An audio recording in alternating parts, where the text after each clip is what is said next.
Cek cek cek.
Good morning, ladies and gentlemen, our distinguished guests and also notable speakers. Today is the day that we all have been waiting for. Yes, so welcome to the first day of the main event of International Seminar on Chemical, Food, Chemurgy Engineering Suhadi Reksawardoyo known as Stksr. Welcome to the Jayakarta Hotel, where our event will be held for the next 2 days. And also, since this is a hybrid event, there will also be participants joining us from the Zoom. Welcome. So glad to see everyone here. Well, the event, or Stksr, is held in conjunction with the Suhadi Reksawardoyo Chemical Engineering Seminar, or Stksr, is an annual activity organized by 3 departments, which is the Department of Chemical Engineering, also the Department of Food Engineering, and lastly, the Department of Bioenergy and Chemurgy Engineering. Also, the event is under the Faculty of Industrial Technology in Institut Teknologi Bandung, Indonesia.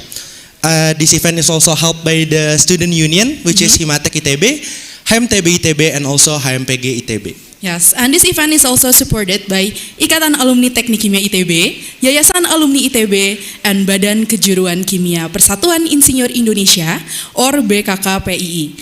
And this year, STKSR takes the theme, let us see, Back to the Root, Sustainably Feeding the Future, establishing the role of process engineer to build a sustainable future for the food industry. And hope we gain information about the role of chemical engineering ITB and invite collaborations to conduct studies in the field of future technology for the food industry and its supporting industries. Yes, so basically the STKSR 2023 aims to participate in campaigning the spirit of innovation and also the technological breakthrough for the future food industry and also its supporting industries. Well, let me introduce myself. My name is Timothy. Yes, alongside with me, Hannah, and we're students from Chemical Engineering Institute Teknologi Bandung. And it is a great and honorable chance for us to be your master ceremony.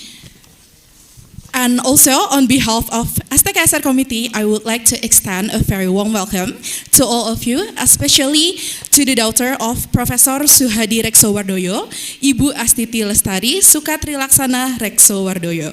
And we appreciate you taking time off your busy schedules to join us today. Also, we would like to thank our sponsor and supporters for making this event possible. The 2023 STKSR is supported by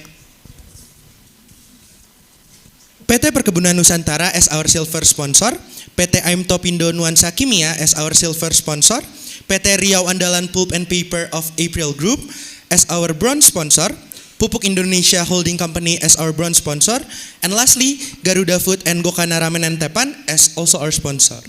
And before we start our event today, I would like to invite everyone by singing Indonesia National Anthem, Indonesia Raya. So, ladies and gentlemen, please rise for our national anthem.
Thank you, ladies and gentlemen. Please be seated.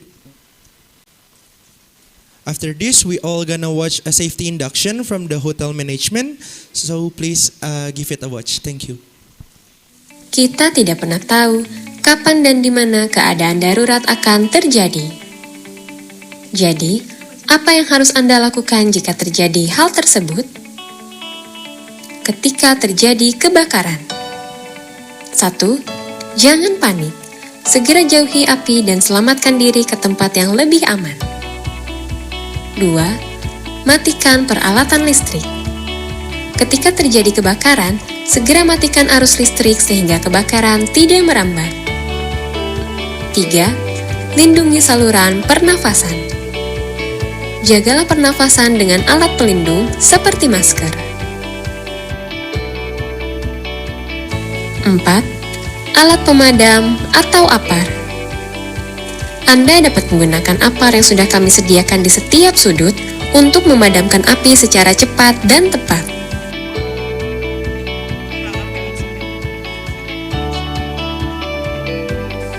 Ketika terjadi gempa, 1. Berlindunglah di bawah meja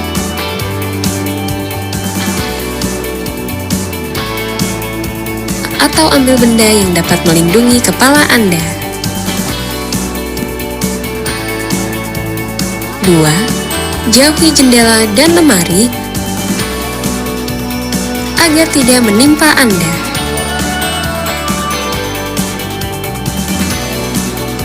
3. Jika gempa sudah reda, segera keluar menuju titik kumpul.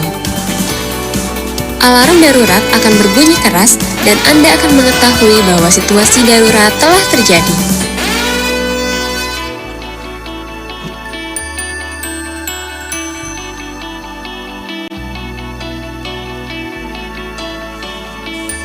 Cari tanda assembly point atau exit di area Anda yang akan mengarahkan Anda ke pintu keluar terdekat. Jangan gunakan lift. Lift tidak akan berfungsi apabila listrik padam yang mungkin akan mengakibatkan Anda terjebak. Anda harus bergerak cepat ke area evakuasi darurat yang telah ditentukan sebelumnya di area. Dan segera beritahu petugas evakuasi bahwa Anda berhasil keluar dengan selamat. Keselamatan adalah prioritas, jadi waspadalah dan bersiaplah.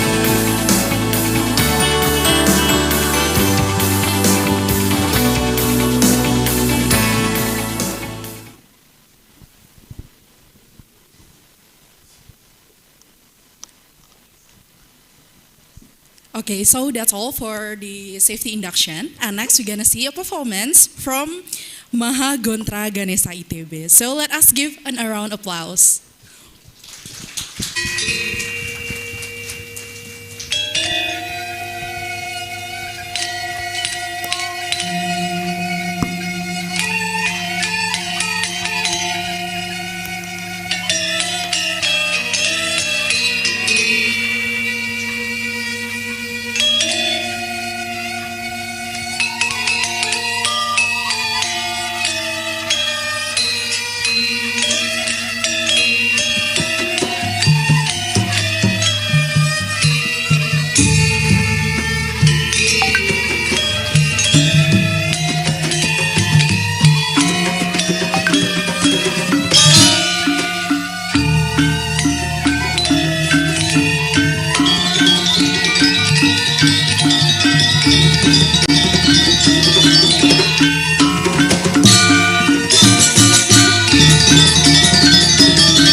Please give a round of applause for MGG ITB.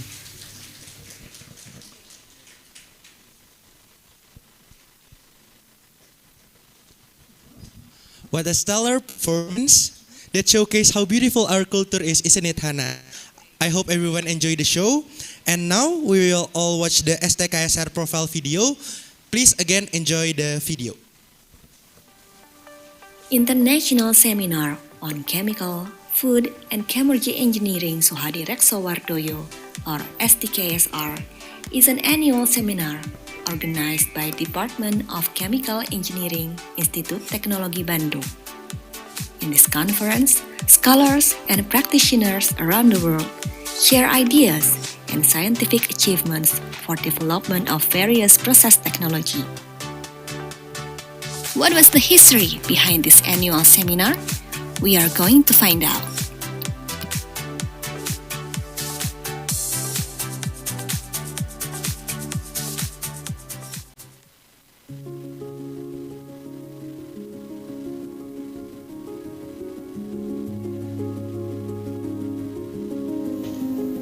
Pak Suhadi itu salah satu dari 2 orang pertama yang dapat predikat cum laude lulusnya. Jasa beliau terbesar itu, pertama beliau itu yang memimpin nasionalisasi industri-industri kimia. Beliau sebetulnya pencetus Tridharma perguruan tinggi. Dengan adanya Tridharma perguruan tinggi, ada pendidikan, penelitian, dan pengabdian kepada masyarakat. Sehingga ITB, salah satu perguruan tinggi yang memulai adanya LAPI. Nah, LAPI itu adalah lembaga afiliasi dan penelitian industri. Pak Suhadi itu juga sebetulnya yang membangunkan kembali tradisi riset atau kebiasaan riset di perguruan tinggi.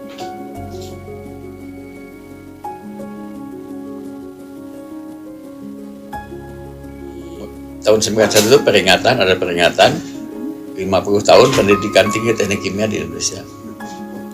Seminarnya itu seminar tahun 92. Terus kita namakan Seminar Teknik Kimia Suhadi Reksowardoyo. Tapi untuk informasi saja bahwa seminar teknik kimia ini belum diberi nama Suhadi Reksowardoyo, itu sudah diadakan setiap tahun. Ya sebetulnya kan dulu itu merupakan ajang pertukaran dari dosen-dosen dan peneliti ya. Jadi orang bisa menghadiri lalu bertukar pikiran dengan sesama peneliti, sesama dosen. Ya. Kemudian kenapa nggak diberi nama? Jadi supaya lebih unik. Kalau hanya seminar teknik kimia, jurusan teknik kimia, gitu kan, banyak jurusan teknik kimia di Indonesia. Tapi begitu Suhadi Reksowardoyo hanya di ITB. Karena untuk menghormati jasa-jasa beliau.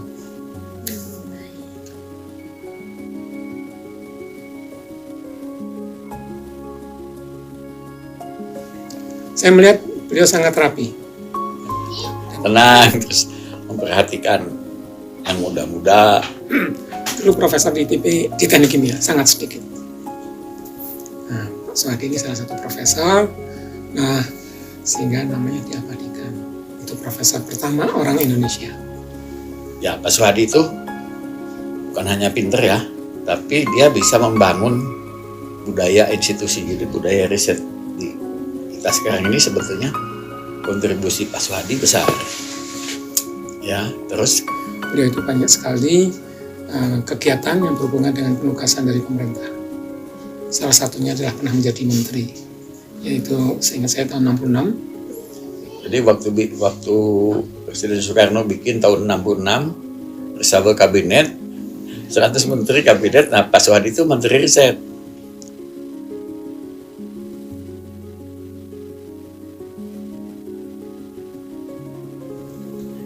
Jadi memang ya dengan semakin banyaknya prodi-prodi atau jurusan teknik kimia di Indonesia, memang seminar ini sangat diperlukan. Dan yang perlu difahami juga, teknik kimia sekarang sangat disorot sebetulnya. Kalau buka-buka buku karangan seorang ekonom namanya Rosenberg, itu mengatakan bahwa teknik kimia is a general purpose technology. Nah, itu apa? Adalah teknik atau engineering yang bisa mengubah ekonomi suatu negara. Jadi ini kan harus ditunjukkan betul bahwa memang kita bisa melakukan itu semuanya. seiring dengannya sekarang bergeser dari fossil based ekonomi ke bio based ekonomi, kita yang bisa berperan besar.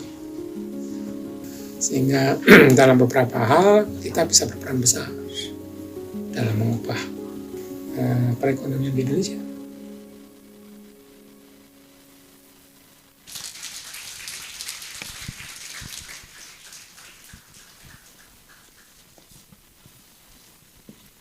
Okay, so after we know more about STKSR, next we would like to invite Mrs. Dianika Lestari, the Chief Executive of STKSR, to deliver a report presentation for the International Seminar on Chemical, Food, Chemurgy Engineering Suhadi Reksawardoyo.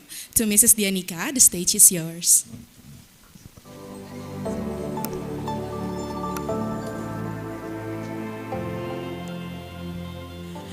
Assalamualaikum warahmatullahi wabarakatuh. Selamat pagi, salam sejahtera bagi kita semua. Salam Om Swastiastu, Namo Buddhaya, salam kebajikan. Good morning, Wilujeng Sumping, Sampurasun Sadayana. Welcome to the International Seminar on, just a moment, on Chemical, Food, and Chemurgy Engineering Suhadi Reksawardoyo, or formerly known as STKSR, Seminar Teknik Kimia Suhadi Reksawardoyo 2023. First of all, as the chairman of STKSR 2023, I would like to welcome Professor Insinyur Ige Dewenten, the Vice Rector for Research and Innovation of Institut Teknologi Bandung, as the representative of Rektor Institut Teknologi Bandung, Profesor Reini Wirahadi Kusuma, PhD. Also welcome Professor Dr. Yogi Wibisono Budi as the Vice Dean of Academic Affairs, Faculty of Industrial Technology. And it is also an honor to welcome all the keynote speakers, Ms. Amalia Adiningar Widyasanti, PhD, Insinyur Edi Kemenadi, Profesor Dr. Linda Aliwarga, Profesor Chen Weining William, Mr. Mike Suzuki, and Professor Insinyur Yazid Binder, PhD. And we also would like to welcome all the invited speakers, Professor Dr. Muhammad Mahmud Nasef, Dr. Nani Purwanti, I don't see her, Dr. Widya Stuti Setianingsih, Profesor Insinyur Roni Purwadi, Associate Professor Dr. Muhammad Ayub, Associate Professor Jorge Pereira, Insinyur Profesor Jaka Sunarso, Profesor Dr. Habil Evangelus Sotsas, Insinyur Rohmat Indrawanto, Dr. Karolus Boromius Rastrendra, Dr. Purnowo Gunawan, and Dr. Muhammad Syafiq Haswan Ruslan. We also welcome all the lecturers, students, and academic staff of the Department of Chemical Engineering, Department of Food Engineering, and the Department of Bioenergy Engineering and Chemurgy, Institut Teknologi Bandung. And I would like to especially mention the name of the late Professor Suhadi Reksawardoyo, whose name is used in this annual seminar. And it is an honor that the daughter of Professor Suhadi Reksawardoyo, Ibu Astiti Lestari Sukatri Laksana Reksawardoyo, please stand up. Please give applause and give the highest appreciation to be here today. Thank you very much. And last but not but the most important, we welcome all the participants, presenters, and non-presenters of the STKSR 2023. Dear honorable speakers, distinguished guests, and participants, based on the report from Indonesian Statistic Agency 2017, Indonesian population will increase up to around 300 million in 2035. The increase of population will of course lead to the increase of food demand. Although Indonesia is rich in various food resources, palm oil, cassava, sweet potato, coconut, seaweed, but most of the food ingredient, food additive, protein concentrate, antioxidant, and vitamins are still imported from abroad. Chemical engineering is one of the keys to increase the biomass utilization for food and also for non-food, which start from the raw material fractionation, into components, oil, carbohydrates, proteins, and antioxidant, followed by several conversion and downstream processing in order to produce a variety of added value ingredients and food additive. We need to realize that every food industry has a unique characteristic, unique advantages, and unique challenges to produce a high quality in a consistent manner. Thus, diverse food industries will need a highly competent process engineers to be able to adapt to the consumer demands and the environmental changes in the future. Briefly, the food industry must be aware about the sustainability aspect. International Seminar on Chemical, Food, and Chemurgy Engineering Suhadi Raksawardoyo aims to elaborate the role of chemical engineering to encourage the collaboration between the academic institution with food industries and its supporting fields. With the theme Back to the Roots, Sustainably Feeding the Future, Stksr 2023 encouraged the road to innovation and technological breakthroughs based on the local resources for the sustainable future of the food-related industries. In these opportunities, I would like to thank our sponsor for this financial support, PT Perkebunan Nusantara as silver sponsor, PT Aimtop Indonesia Kimia as silver sponsor. Pak Yanus, thank you very much. Please give applause for Pak Yanus is here.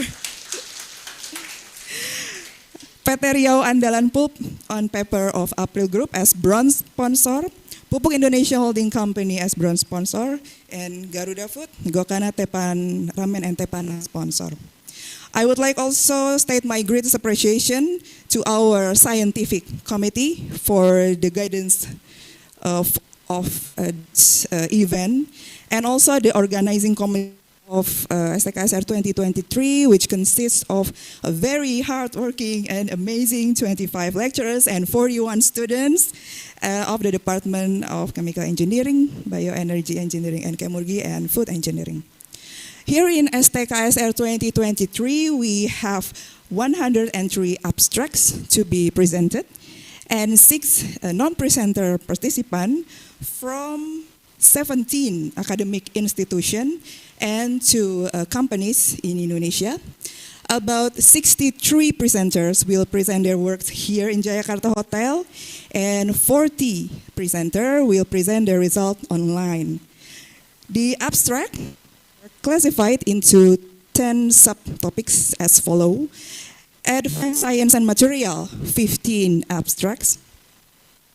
The Bioenergy and Alternative, 14 abstracts.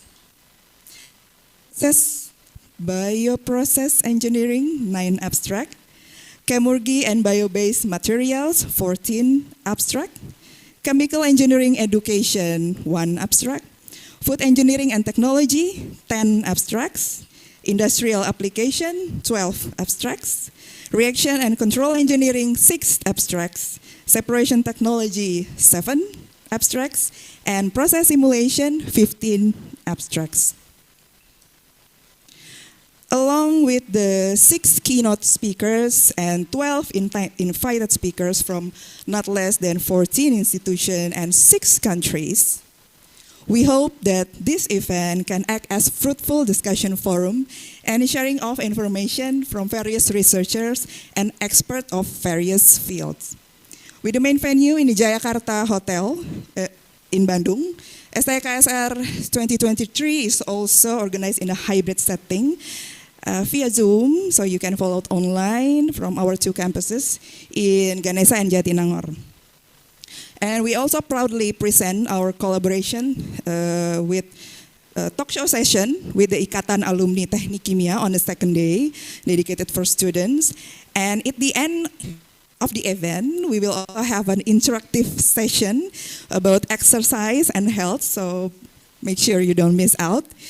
And also in the hallway, you can also enjoy our exhibition hall to get to know better about the history of Stksr and the organizing committee and also the sponsors. Dear participants, on behalf of the organizing committee, I wish you all an enjoyable and fruitful scientific event in the international seminar on chemical, food, chemurgy engineering, Suhadi Reksowardoyo 2023. Thank you.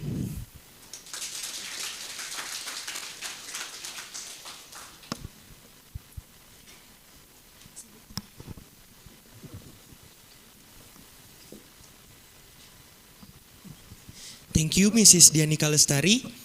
Next, we would like to invite the Vice Rector from Institut Teknologi Bandung, Professor Insinyur I Gedewanten, PhD, to give his welcoming speech. The opening remarks will be given via the Zoom meeting, so please enjoy the opening remarks. Thank you.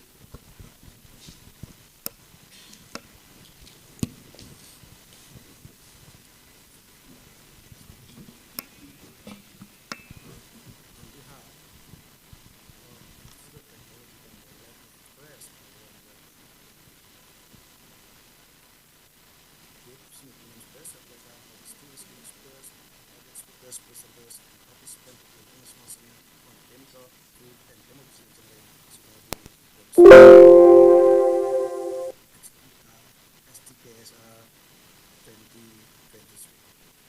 The Stksr has been a prestigious annual tradition hosted by the Department of Chemical Engineering at Institut Teknologi Bandung since 1991. This year, our chosen theme is Back to the Root, Sustainable Food in the Future, establishing the role of process engineering in building a sustainable future for the food industry. This theme closely aligned with the current global situation. As we all aware, the issue of food crisis has become a pressing challenge worldwide. In 2023, the European Commission Civil Protection and Humanitarian Aid Operation Department reported that 238 million people across 48 countries are persistently facing high levels of acute food insecurity, marking a 10% increase compared to 2022. Disruption in food supply caused by COVID-19 pandemic, regional conflict, and climate change demand new strategies and technologies to ensure national food security and sustainability. Process engineering plays a pivotal role in developing native food sources and processing non-food biomass into valuable products. We have the opportunity to conduct research and development on local food sources such as cassava, sago, and palm oil to produce modified starch, high-value chemicals. Issues related to food safety and halal standards are also becoming increasingly important. Moreover, we must focus on developing industry that support agriculture, such as fertilizer industry. Currently, the fertilizer used in agriculture relies on natural gas to produce urea. It is imperative that we explore more sustainable and efficient methods of producing fertilizer from biomass. Finally, we must also work on developing downstream food industry that can utilize the product generated upstream. All of these endeavors require knowledgeable, skilled, and innovative human resource. Therefore, I strongly encourage scholars and professionals involved in this field to share their knowledge and innovation during Stksr 2023. I believe that this seminar will foster fruitful discussion and collaboration among us. Together, we can drive the development of sustainable food technology and industry. In our diversity, we find unity.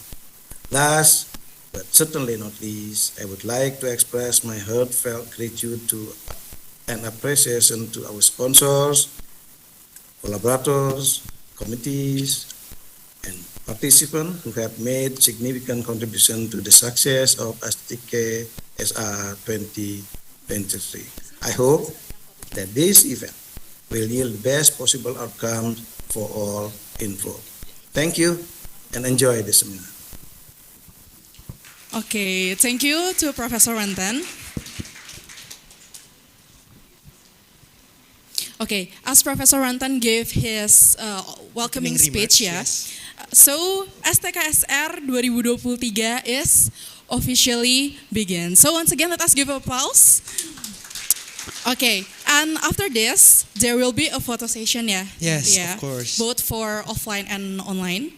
And the documentation team will taking photos, yeah, to all of the Yes, class. so the participants do not have to move. The publication team, the documentation team will do their job. Just sit accordingly and smile for the camera. Yeah, so please remain seated and wait for the Yes. instruction, yeah. To the documentation team, the time and place is yours.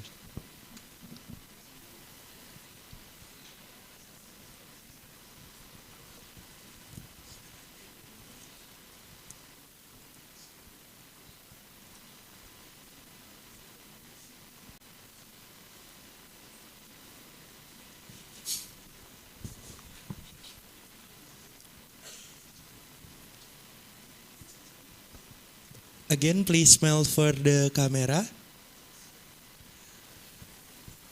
1, 2, 3.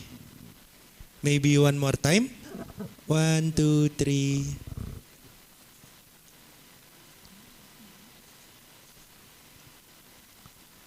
Oh. Okay, thank you very much to the documentation team. Now, before we start our plenary session, which is the main session of today's event, I would like to invite everyone to a short coffee break right outside the hall. The coffee break will be for 15 minutes, so after 15 minutes, please be back to this room and be seated to your according places. Again, enjoy the coffee break and thank you very much. Okay, thank you.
Ini kisahku dan teman-teman yang sejak kecil sudah bermain dan bereksperimen bersama. Kami senang bermain, tapi bau sampah dan kuman-kuman sering mengganggu main kami. Sejak saat itu, kami berjanji untuk memperbaiki masalah ini, walau kami harus berpisah sementara untuk membangun mimpi kami bersama. Dan sekarang kami bertemu kembali, menimba ilmu dan akan memberikan kontribusi bersama melalui Komunitas Teknik Kimia ITB. Program Studi Teknik Kimia, Fakultas Teknologi Industri Institut Teknologi Bandung merupakan institusi pendidikan teknik kimia tertua di Indonesia loh. Dibuka pada awal abad ke-20 untuk memenuhi tenaga kerja di bidang industri-industri pertanian dan kilang minyak bumi. Keilmuan ini dikenalkan pertama pada tahun 1940, lalu di September 1941 diperkenalkan di ITB yang dulu masih bernama Bandung Technische Hogeschool oleh pemerintah Belanda. Kalian tahu nggak apa itu teknik kimia? Teknik kimia itu ilmu tentang proses kimia berskala niaga atau komersial dan sarana pelaksanaannya.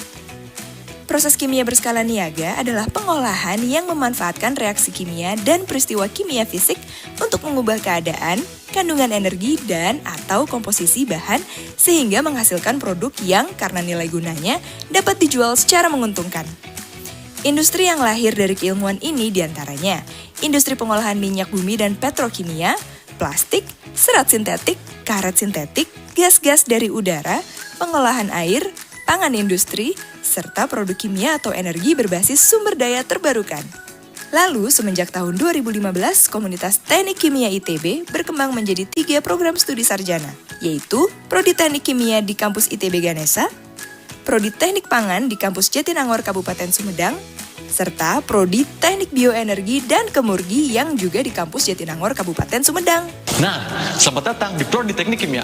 Sekarang ikut Prodi Tur yuk. Program studi sarjana teknik kimia berfokus pada proses kimia dan implementasi pada fasilitas produksi skala komersial, mempelajari teknologi perancangan pabrik, membuat proses kimia atau biologis baik di dalam maupun di luar pabrik agar lebih cepat dan efisien sesuai standar.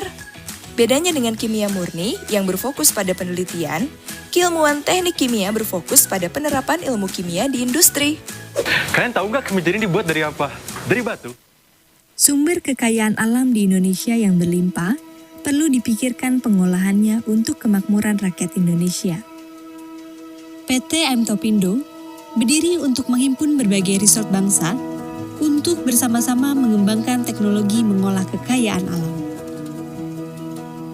Memahami berlimpahnya sumber daya alam di Indonesia yang perlu dipikirkan untuk pengolahannya, kami dengan para akademisi membentuk PT Topindo Nusa Kimia, sebuah perusahaan kecil yang berbasis pada research and development.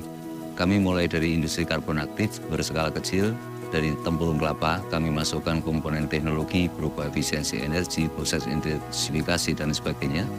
Dari bisnis yang ini kami mulai membangun laboratorium, kami mulai membangun kapabilitas di dalam pengembangan teknologi. Dari hasil riset yang kami telah teliti di laboratorium, beberapa teknologi telah berhasil diimplementasi pada berbagai industri. Kami terus melanjutkan upaya untuk mengembangkan teknologi dengan membangun laboratorium yang lebih lengkap, membangun pilot plant. Juga kami mendukung riset yang dilakukan oleh para akademisi, beberapa teknologi yang dicobakan atau dibuat pilot plan-nya di perusahaan.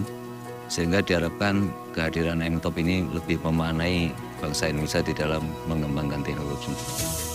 Visi kami menjadi perusahaan research and development terdepan dalam memacu pertumbuh kembangan teknologi proses asli bangsa Indonesia sebagai bagian dari proses kemandirian bangsa Indonesia dalam berteknologi. Dan misi kami adalah penguasaan dan pengembangan teknologi proses untuk mengolah sumber daya alam di Indonesia. PT M Topindo memiliki konsep pengembangan teknologi yang dimulai dari opportunity, studi, basic atau apply research, pilot plan, field trial, engineering, construction, dan operation and maintenance. Memahami perlunya mendorong riset terapan untuk memperjelas preskripsi teknologi,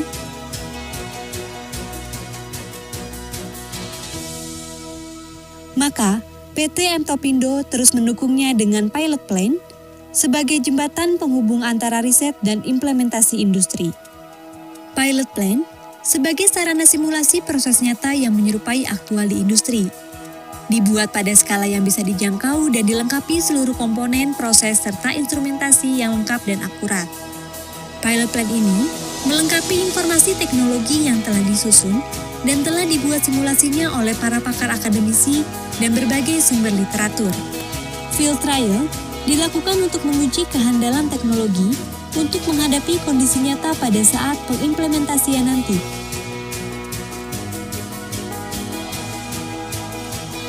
Sebagai bagian akhir dari implementasi preskripsi teknologi ini, PT M Topindo melaksanakan engineering,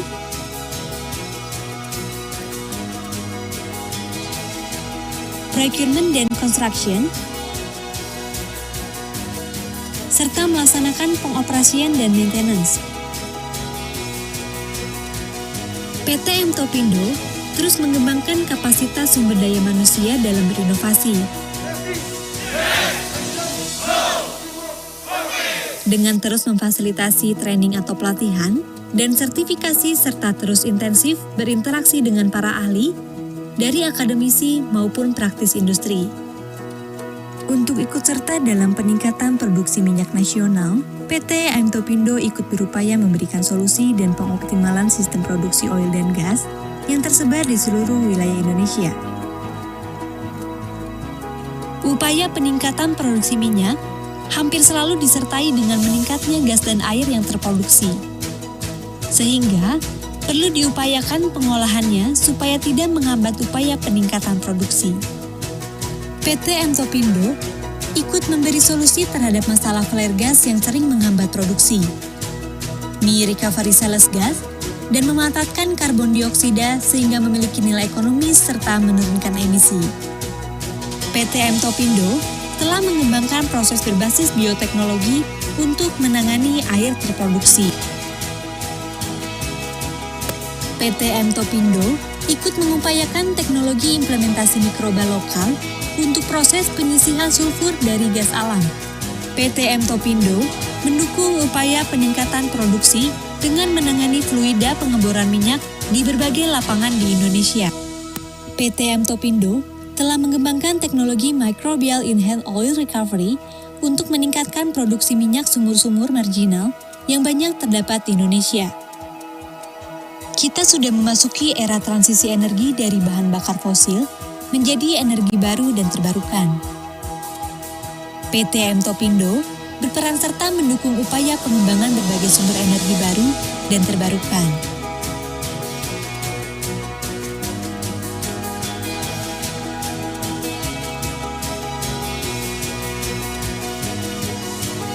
Berbagai upaya yang telah diimplementasikan telah disampaikan pada berbagai forum profesional dan telah mendapatkan berbagai penghargaan dari lembaga-lembaga resmi negara. Mari seluruh elemen bangsa bersatu untuk terus mengembangkan dan memudahkan inovasi teknologi dalam mengolah sumber daya alam Indonesia. Inovasi obat untuk kemandirian bangsa.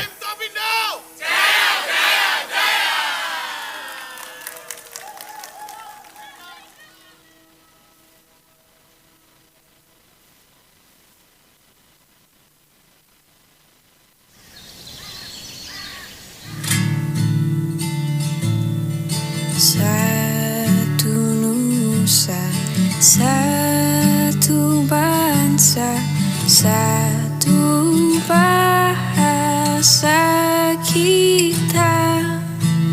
Tanah air pasti jaya untuk selama-lamanya.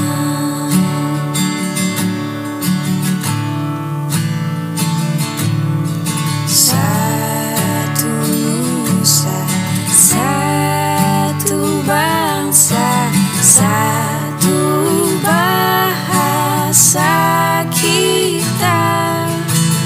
Tanah air pasti jaya untuk selama-lamanya. Indonesia pusaka, Indonesia tercinta, nusa bangsa dan bahasa kita bela bersama.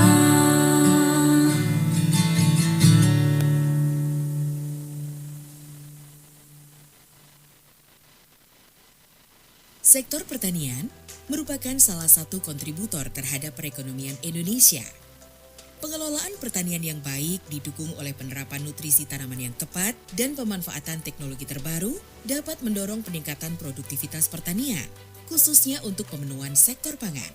PT Pupuk Indonesia Persero sebagai BUMN yang mengelola industri pupuk di Indonesia menyediakan berbagai produk dan solusi pertanian melalui pola pemupukan berimbang, pertanian presisi, dan teknologi lainnya. Dengan total kapasitas produksi pupuk 13,9 juta ton dan non-pupuk 8,6 juta ton per tahun.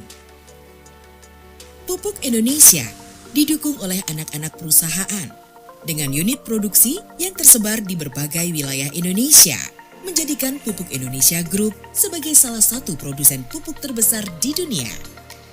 Tidak hanya bergerak di bidang pupuk dan petrokimia, Pupuk Indonesia juga memiliki perusahaan yang menjalankan bisnis EPC, perdagangan, logistik dan perkapalan, utilitas pabrik, dan juga industri pangan. Kami juga didukung oleh fasilitas distribusi yang lengkap, meliputi pelabuhan khusus, jaringan transportasi, gudang, serta jaringan kios yang menjangkau seluruh wilayah Indonesia.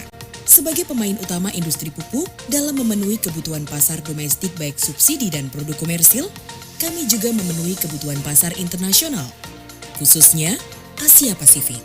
Kami menjalankan strategi pengelolaan talenta yang tepat, membangun budaya inovasi dengan berdasar pada budaya akhlak yang bertumpu pada sumber daya manusia yang berkualitas.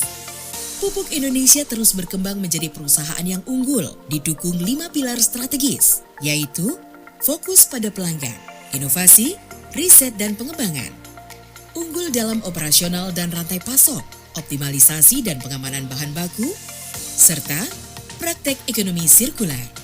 Kami memperkuat transformasi dengan digitalisasi di berbagai lini bisnis, mulai dari monitoring distribusi hingga aplikasi yang memudahkan pelanggan, serta peningkatan kehandalan dan efisiensi pabrik. Pupuk Indonesia melebarkan sayap. Ladies and gentlemen, the event will start in around 3 minutes, so please come back to the room and get seated. Thank you very much. Kimia lainnya. Kami juga telah menginisiasi penerapan program energi bersih melalui rencana dekarbonisasi, pengembangan green dan blue ammonia, dan klaster industri hijau. Pupuk Indonesia terus mengembangkan potensinya dengan mengembangkan proyek-proyek strategis baru. Kami berkomitmen untuk meningkatkan produktivitas pertanian dan kesejahteraan petani dengan membangun ekosistem pertanian dan memberikan pendampingan melalui program makmur. Dengan membangun ekosistem pertanian, melalui pendampingan menyeluruh bagi petani untuk memajukan usaha rakyat. Mulai dari pengelolaan budidaya tanaman berkelanjutan, pendampingan budidaya pertanian digital farming dan mekanisme pertanian, serta membantu menyiapkan akses permodalan dan perlindungan risiko pertanian, sampai adanya off-taker, sehingga memberikan jaminan pasar bagi petani. Pupuk Indonesia turut serta menguatkan perekonomian, sosial dan lingkungan masyarakat sekitar melalui program-program pemberdayaan dan corporate share value. Sentuhan pada tanah bumi pertiwi yang turut tumbuhkan kontribusi kami untuk memakmurkan dunia, menebarkan manfaat yang menumbuhkan sejuk bagi mereka yang menjadi tujuan kehadiran kami. Pupuk Indonesia, makmur bersama Indonesia.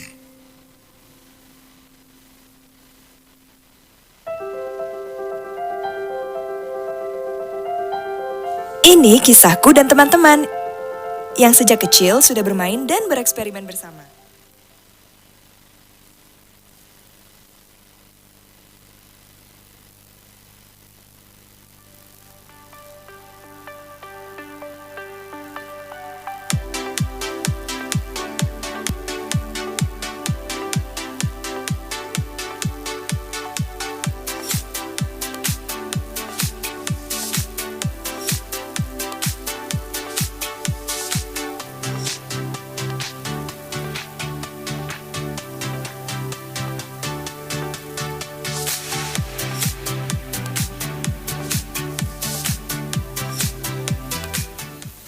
Again, ladies and gentlemen, I would like to remind that the event will start briefly, so please come back to the main room and be seated to your according seat.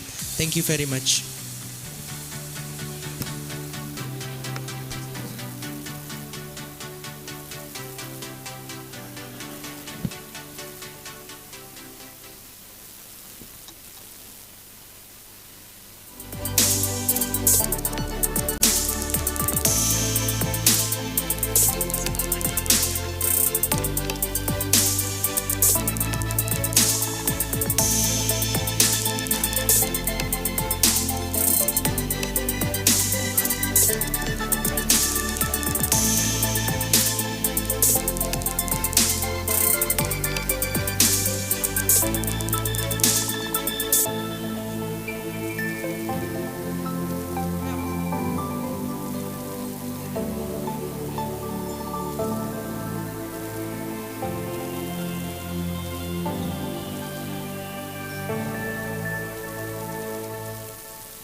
Ladies and gentlemen, the event will start briefly and you may have your coffee and snack inside, so please be seated and we're going to start to the main event.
Ladies and gentlemen, welcome back again to the International Seminar on Chemical, Food, Chemurgy Engineering Suhadi Reksowardoyo.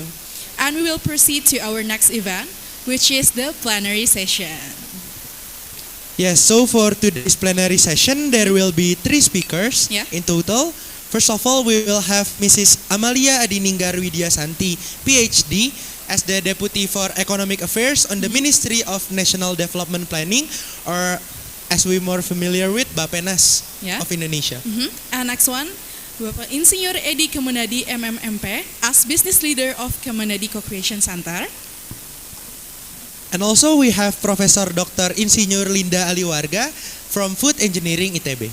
Yes, and this plenary session will be moderated by Professor Made Tri Ari Penia Krasnawati PhD, and Professor Penia is the head of Food Engineering Department, Institut Teknologi Bandung. Now, without further ado, I would like to invite Mrs. Penia to begin the plenary session of today's main event. To Mrs. Penia, the stage is yours. Please give a warm applause for Ibu Penia.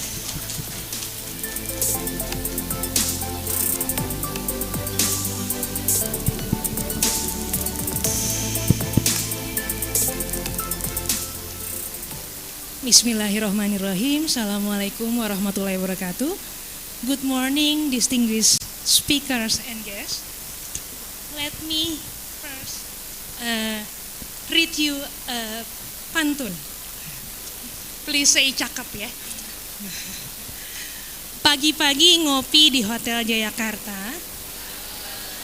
menjadi peserta seminar internasional Suhadi Reksowardoyo untuk TK, Pangan, dan Chemurgy. kita sambut Pak Edi, Bu Winnie, dan Bu Linda semarakan seminar untuk membangun sustainable food industry.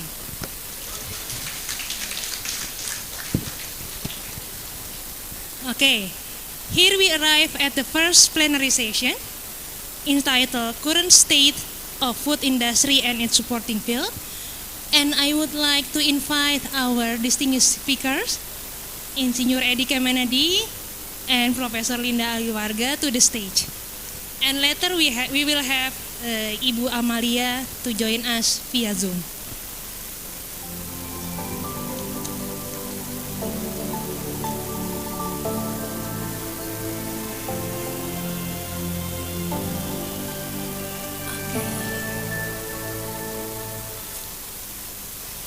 So first, I would like to introduce our distinguished speakers. Could you please share the curriculum vitae of our distinguished speakers?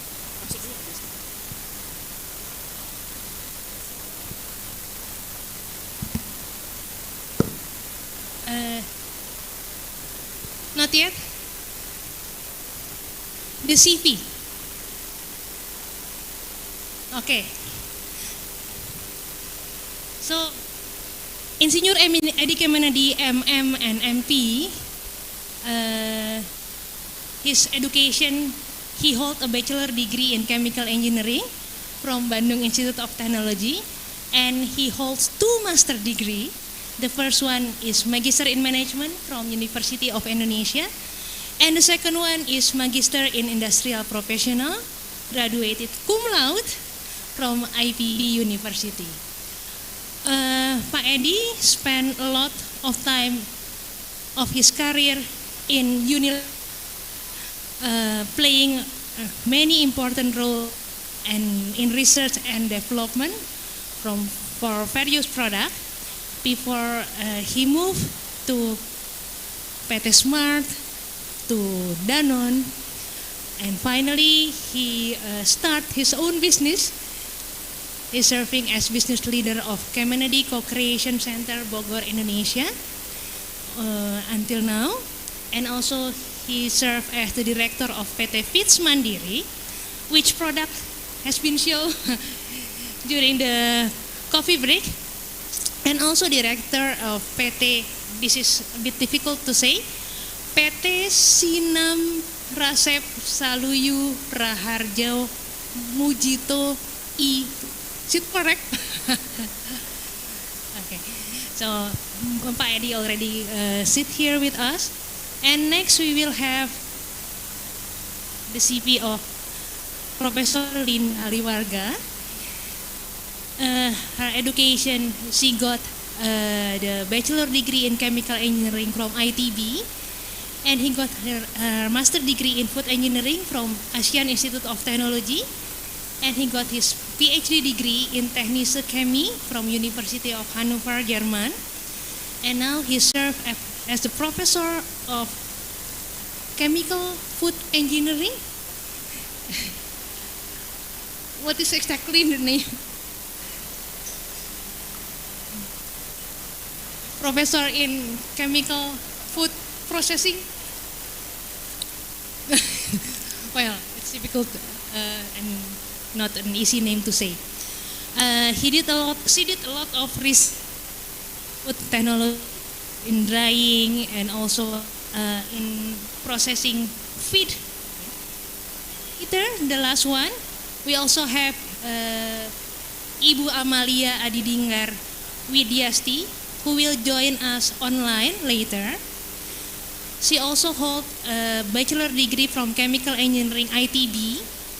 And she has she has 2 master degrees. The first one is master in chemical engineering ITB, and the second one is master in industrial engineering from RPI, Rensselaer Polytechnic Institute in New York, USA.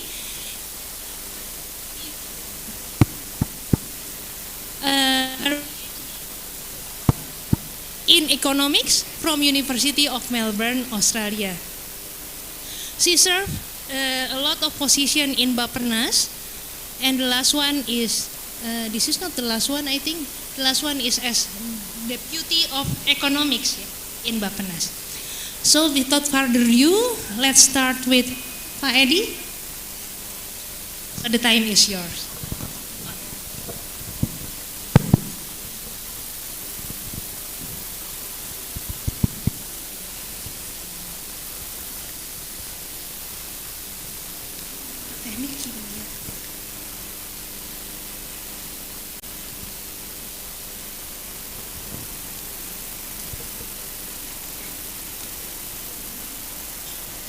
The slide is not ready yet.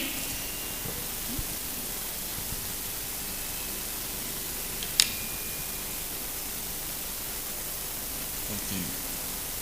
Bismillahirrahmanirrahim. Assalamualaikum warahmatullahi wabarakatuh. While waiting, the system. So distinguished my professors, my lecturers today, and also the ladies and gentlemen here. So I'm proud to be here. Invited by Ibu and another team here to stand on behalf of alumni of chemical engineering student of Institute of Technology Bandung. So I stand here to share my experience for years in the innovation of foods. Yeah, as mentioned by Bu Feni, but I was trained by working in Unilever, in Danone, and then also in Sinarmas at the end until the meat processing in Java. All in R&D and research development innovation process. So today I would like to share the topic called creation innovative product to grow food industry in Indonesia. Should I start? Oh yes. Okay, the topic of today, there are 5 topics that I can share in very short time. So first is about the how to do innovative process in the growing market like Indonesia. Yes, we see after the pandemic, a lot of foods available in Indonesia, and the growth of the food in Indonesia by BPS is above 6%. Yeah, so and then some of them, like the milk, is up to 12% growth. You can see on the BPS. And the type of innovation, what we can share to you also based on my experience, how to focus and select the one that is suitable for the market. And then we talk about establishment of innovative activities in Indonesia. What happened? Yeah, in Indonesia, many research centers and also many experts available, so you can contact them. And then to support the innovation, not last is about farming. So most of our food here come from the farms, not from the chemicals yet at the moment. Yeah, but someday we go to chemicals. But today, agriculture is the backbone of the food operation. So don't forget, if I want to grow the business, take a look first on your raw material. Like today, I have a client to grow the chicken meat, and I need to make sure the chicken is available good. And also another part, they have the sambal, to make sure all the cabe is running in the good quality also. Okay, these are all topics I can share to you today. Hopefully you can help and get some experience from my telling story. Okay, we start with the market trends. Yeah, everything starts from the markets. Take a look on the market. It's starting point for us to see the dynamics of economics.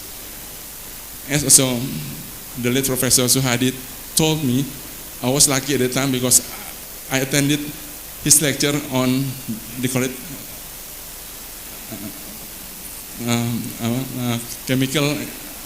economic for the engineering study. This is the one that we need to see what happened in the market first. Yeah. I just took one of the growing market is the food solution. Nowadays, the growth is about 5%. Yeah, but you can take a look here. The full service restaurant like Miga Cuan, Solaria, Senayan, Padang restaurant, also Dapur Solo, grew very rapid. Yeah, more than 10% actually they grew. Yeah, you can see from the picture from the Mondor Intelligence. Yeah, only a bit shaking in the COVID, but they're still growing now until the year after. And number 2, growing is our friends in the KSR product like McD, KFC, Mokak Bento, What the difference? The full meal, you can sit there and you can have every food down there. But this product only certain, like burger, chicken, yeah, this is the difference. Yeah, but both of them is growing and make a share of the food number of outlet. Today, I have one client, every week they build 3 outlets around Indonesia. Yeah, today they have 175 and by the end of next year, 250 stores. Yeah, they're still growing in Sumatra now. Yeah, and then also the one that need to be taken care is about cafes and all the coffee shop everywhere now. Yeah, many. Yeah, it's also growing, but share is not quite many compared to the big boys. Yeah, and then also the last one on the list is the 2 cloud kitchen. Yeah, Go Food and the Great Food. You can buy the product without they have the kitchen. What happened on this graph? You can see it's growing very fast. And then take a look on the value per purchase. Yeah, the full service restaurant gave the big contribution. Yeah, you can sit there at one go, 150,000 rupiah you spend in one go. Yeah, but take a look on the SUSTAINABLY, it's about 15,000, 20,000 rupiah. So this is the issue now. We need to take a look. Where's the market growing? Is the full meal with the full meal dishes that they provided you with the growing very fast. Yeah. What happened from us as chemical engineering? They need the food in the pack. Processes cannot be make it at the store like this one. No more. They need to produce somewhere. Yeah, produce it and then deliver it frozen. Yeah. So like now I show many frozen food growing like hell. For example, if you go to Indomaret, they also frozen food. Go to Prima Mart, they also frozen food. Yeah, and also this is the one chilled by ice, but behind the skin, many product now produced in the one factory delivered frozen to Indonesia. Why frozen? Is the cheapest way at the moment to grow the business. Yeah, not yet to high technology like SVP or microwave. Yeah, like in Singapore and Malaysia, the technology only higher than us here. They can make the product like you go to Singapore Airlines. Yeah, they produce it in the microwave technology, so they can last for 6 months in the ambient stable. Yeah, not yet us. So the challenge for us as Indonesian, I need to break somewhere because our country is island. Yeah, frozen is kind of practice, but of course it's not efficient, but the easy way at the moment. Okay, this is the take up of the market trends. We need to take a look on that one, and then talk about innovation. Yeah, this is the one I want to share to you all. What I learned before learning to take the insight of the market. It can be a person, can be a group of people, can be an institution. Yeah, the brain is the key. So the more friends you have, the better brain you have. Yeah, if you have one genius, is not good as the 400 people. Yeah, this is say that sensing phenomena is common discussion. Yeah, so see what happened now, and then make discovery. Dare to do something new. Yeah, discovery, go to somewhere that you never been there. Yeah, this is the issue, and then you can get it all the insight there. For example, if I see the people now, some of people get something and tantrum. You know, tantrum, the one that very responsive to the gluten protein. Yeah, so you need to be there to make sure they have their own food with the not gluten one. Yeah, how to be there? You need to know how big the market, what product they want. Is the powder, is the liquid, yeah, or in the meal. So you need to know. This is about discovery, something that you need to be there, yeah, together. And then it's the very classic because we talked to the root here. Yeah, what I want to share today on the process innovation is the basic knowledge. You need to do it now. I use this chart, a very simple one. Yeah, use many in the school from the customer segment. Yeah, which one you want to be there? Yeah, cannot be anywhere. No, one, you be there and be the best on that position. Like I want to make a coffee in Bogor, be the best in the coffee in Bogor. Yeah, how to do that? I need to find the raw material as well I can get it, how to process right, and then be number one in Bogor. I did it now. Yeah, only certain, not go to Bandung, not go to Jakarta, is too wide. Yeah, be number one first to start with. And then how to get there? Customer, should you sell it in the store or you sell it to B2B to the restaurant? Yeah, it depends on the market. Yeah, And then also, how the channel is ambient, or is the drink like this one, and is the chill, yeah, or you do it by frozen, it depends, yeah. And then number 3 is about revenue, how big is the business, yeah. It's the right hand side, like in Quran, we read from the right to the left, yeah, yeah. Don't start with what technology we have and how to sell it.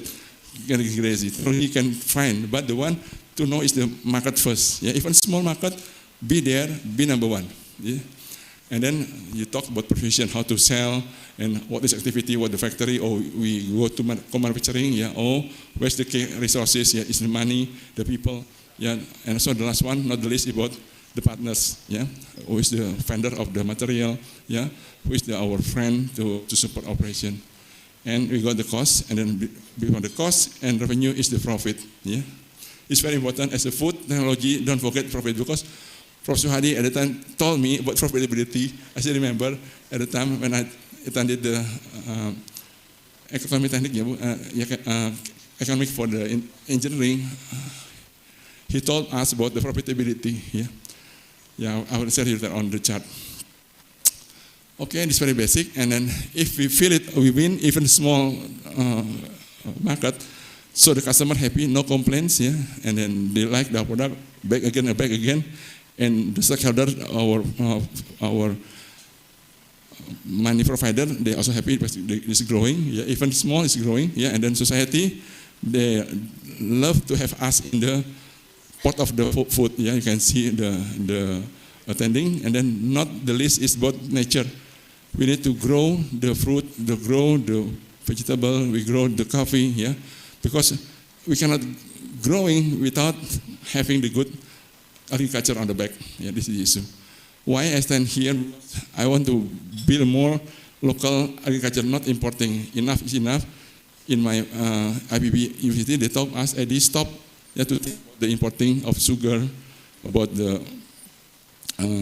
wheat. Yeah, so we need to find the other part. Yeah, so this is the issue for us also to help to stop. And this is the chart that I got from Professor Hadi regarding BEP. I still remember, and then use it. Yeah, this is very basic. Yeah, any innovation, don't forget about the chart. How volume you sell and how much revenue you can get the profit and go on. Yeah, it is very basic, and I show it also to all my mentee in my group to use it. It's very basic one. Yeah, can be big, can be small, depend. Yeah, this is a very useful chart. Thanks for Sohadi on this one. And then this is the key also. If you do innovation, don't forget to make the profitability higher than average now. ID, how can? Yeah, should I put the higher price? No. Yeah, you can find the maybe the same price but cheaper material. Yeah, like this one. Yeah, this is developed by the tutor in IPB in the Kedereka. They make it by hand, all the ginger by hand, yeah, and make it only 1 kilo, 2 kilo, 10 kilo, 40 kilo, and 100 kilo problem, yeah. And then we find a way how to get that, and I send back to the Kalbe farmer to take care of this kind of operation, because they have the all big operation, and the day is cheaper and so better, and I can sell it, this one 10,000 rupiah, now you can buy. Okay, this is the key, because if you put some product lower profit, you can break down all the profitability of the product itself. Yeah, by having the higher profit, this one, so we can grow up all the profitability up. And then the money cash flow is there. The key of the innovation is cash flow. Yeah. Cash flow shortage, good problem to grow. Okay, if you got the money, yeah, don't forget to think about the next one. Yeah. Yeah, so what innovative about this one. Don't spend too much on the current. Yeah, prepare for the next generation. What else? Yeah, for example, just last week we moved to biscuit. This one. Yeah, same material. Yeah, this is the same ginger, the same palm sugar, aren sugar, and we make the biscuit one. And then this one become the component. Yeah, this is the one we used before. Before when I joined company in IPB, they sell only this powder. Yeah. Difficult to serve, and then the Kadereka asked us to make the liquid and then make the ready to eat. Okay, thank you. And then put again for horizon 2 and even horizon 3. we never had whatever, yeah. The new thing that we need to find the way, and the market need that one, yeah. Okay, this is the 3 basic, NPD, APD, and value creation. NPD that we don't have, we put in, is the new product development. But it's APD, this is the looks, and we change the graphic, make it better. And value creation, we sell it here, 10,000. I can sell here in the airport, 20,000, the same product, yeah. This is value creation of innovation. Yes, this is the one I need to share what my experience to grow innovation by having the profit, yeah. Then also in the year, 2-3 innovation need to be in pipeline. Very important. Yeah, need to, because the one product maybe this one next year down. Yeah, the new one in again. This is the one to be prepared. But be careful, don't too many also in our plate. Yeah, problem to manage. Yeah, 2-3 enough for me. Yeah. And innovation is about taking risks. Yeah, you need to be there to do something new. Yeah, even you don't have factory, how can I make this idea? So I look for the friend to produce it for me, yeah. Because in ABB they have the plan to produce it, but until now the factory is not ready. So for me, I cannot wait. I go to my friend and produce for me, and it's done. This is the one that innovation is something new, creativity to find a way how to be there, and you step in, take a risk, yeah. I can be fail, I can be success, but you need to do something, yeah. This is about the innovation. And this is very important chart. I use it in teaching the student in APB. Yeah, if you do the APD, NPD, and value creation, don't forget the money invest back to the farmer. Yeah, in my experience before in Unilever, in Danone, I always spend my money to grow the chocolate, the strawberry, yeah, even the coffee now. I got money, I spend my money to spend to the farmer. Because if you don't have supply of the farmer or agriculture, we cannot grow. This is the issue. And the outcome and output, what is the different outcome? You sell it, you get the money in. Output, only produce this one, but nobody will buy it. Yeah, so need to think how to sell it, this product to customer. Yeah. Okay, and then the flashes, yes. Now I can take a picture. Many places you need to find and contact them. Yeah, the brain, they established with all equipment, yeah, very impressive for me, yeah, in Bogor. But you need to know which one you want to be there. And in industry, many company they have their own research centers, yeah, like Unilever, Danone. Even me, also I was trained by Unilever for years. I learned something about ice cream, about powders, yeah. And Danone, I learned about milk, yeah. So this is one that I established in Indonesia. On the right hand side is about the universities, yeah, like in Kalbe, the I3L, yeah, provided all the pilot plants, grade 1, CFAS in IPB, and also in ATP, Pusat Penelitian Bioscience and Biotechnology. So here you can contact them to do something new, and then BPM, also the UGM. But in the government, in the ministries, a lot of the program like IV now doing now for me today, the day after tomorrow I will assess them 40 new industrial food we assess, we train in the camp. Yeah, I will tell you later on. And Bank Indonesia and so many programs to help them. And also many like me, yeah, as expert doing the helping the industry to grow, like PDMA from PPM, IFIC from GAPMI, myself, and FIT as open. Yeah. Some more details I will to short. These IV programs, every year we open this program to all young Indonesians to go to the camp. So this issue to find the original Indonesian heritage and product by select them, yeah, for 2,500 this year. We select only 40, go to the camp, and in the camp we train them. Yeah, what we train them is about food business creation, how to create the good business or environment from ecosystem, from business strategy, and also we feed them with food business process improvement. Who teaching them? Yeah, professional like me, IPB, and also PPM also helping them, yeah, at the moment. So this issue can also be copy and paste here in ITB also later on to grow, and then teaching them as a group and making the product real to the market. And then what after that, how to scale up the business. Yeah, this is about the process and how to do export, how to do the IT, yeah, to grow them. And then, the one I told you, this is the Fit Innovation. Yeah, it's come from the company called Fit Mandiri. Is the Badan Usaha Mini Kampus, yeah, BUMK. Yeah, it's belong to ABB. So I was invited to help them to grow. Yeah, we provide them with the Fit Innovation Services. Mati. Hello. Okay. The product we call it ginger. Yeah, this is the one that from the palm aren, and the ginger made from Simplicia. Yeah, not from the fresh, but we dry first, and then we do blend with the coconut oil creamer.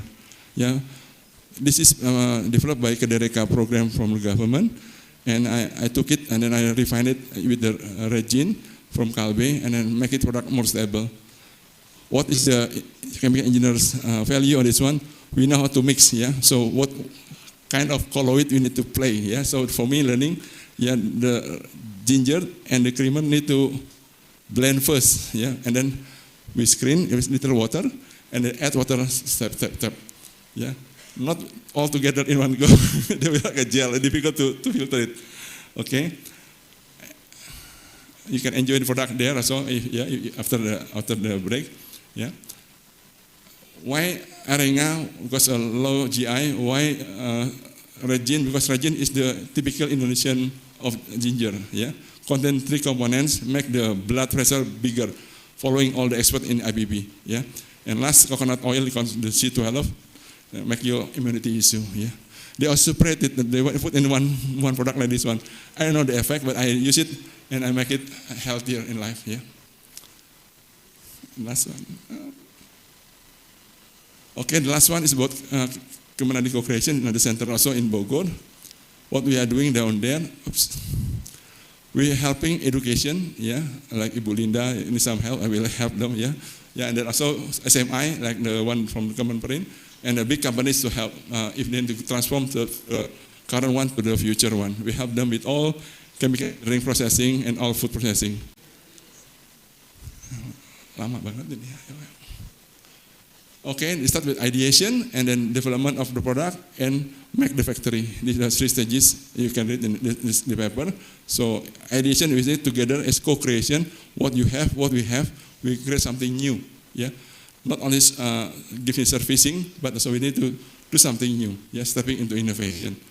For example, one company only cooking by a fire, so I change it by electrical now. Yeah. What we give them technical application like advice of the technology and part-time co-creation, only one formula only, or total formula we need to help. Or maybe Pak Edi, can you help me on how to grow also the agriculture? We do it now. Yeah. Okay, and then we focus on new products. Yeah, something new, and then start up of the operation, doing better, and scale up to the level of the from small to medium size of company, and then also manufacturing the current one we have, and then we make all improvement on cost saving, everything. Yeah, this is the centers doing. For example, this one, yeah, like we're doing now, like freezer, IKF many use now in Indonesia. Before they use ammonia, freon, we move to ammonia. The new technology now available, cheaper and better, the cost fee, yeah. And also from the till fire to the electrical.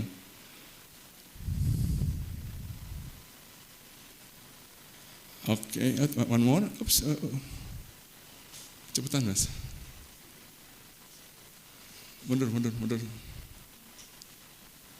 setengah. Mundur. Okay, next. Okay. What we can do now, the word of co-creation, maybe this new. Yeah, co-creation mean what we have, what you have, we do something new. And listen to the customer, yeah. Not also giving you the advice something that you need, but do something different. This is the one that challenge the team also to help the growth of innovation in Indonesia. Okay, let us doing together. And I close the presentation. Thank you very much for attention, and I come back to Ibu again. Thank you, Pak Edi. And now it's turn for Professor Linda. The time is yours.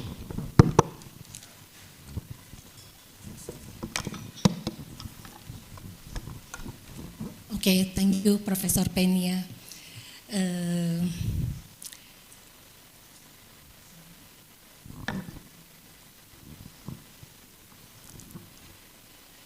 Good morning, ladies and gentlemen. Greetings to all distinguished guests and honorable audiences. I feel honored to be here presenting a keynote at this seminar.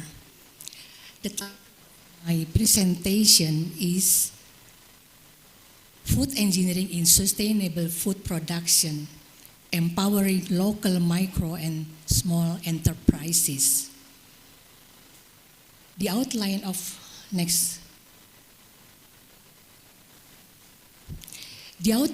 this presentation is how engineering contributes to sustainable food production by local, micro, and small enterprises. We will discuss the essential aspects of food engineering that significantly enhance food production processes. The importance of sustainable food production in reducing environmental impact and improving societal well-being, and how empowering micro and small food enterprises can be the key to fostering sustainable food production. Next. The root of engineering is the root of food engineering. Process engineering focuses on processing raw materials into finished or semi-finished goods as added value.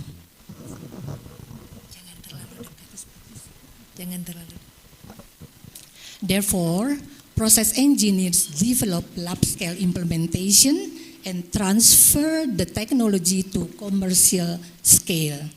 At the same time, ensuring that the production processes are efficient, cost-effective, and meet quality and safety standards.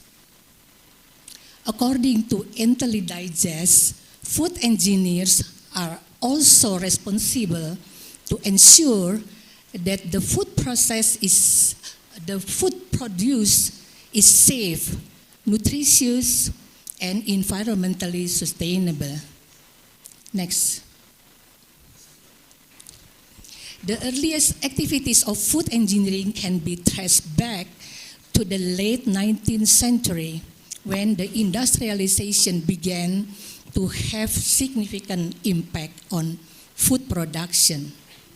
In this period, techniques such as vacuum packaging, freezing, automation, controlled atmosphere packaging emerged, mainly to extend the shelf life of food products. Next.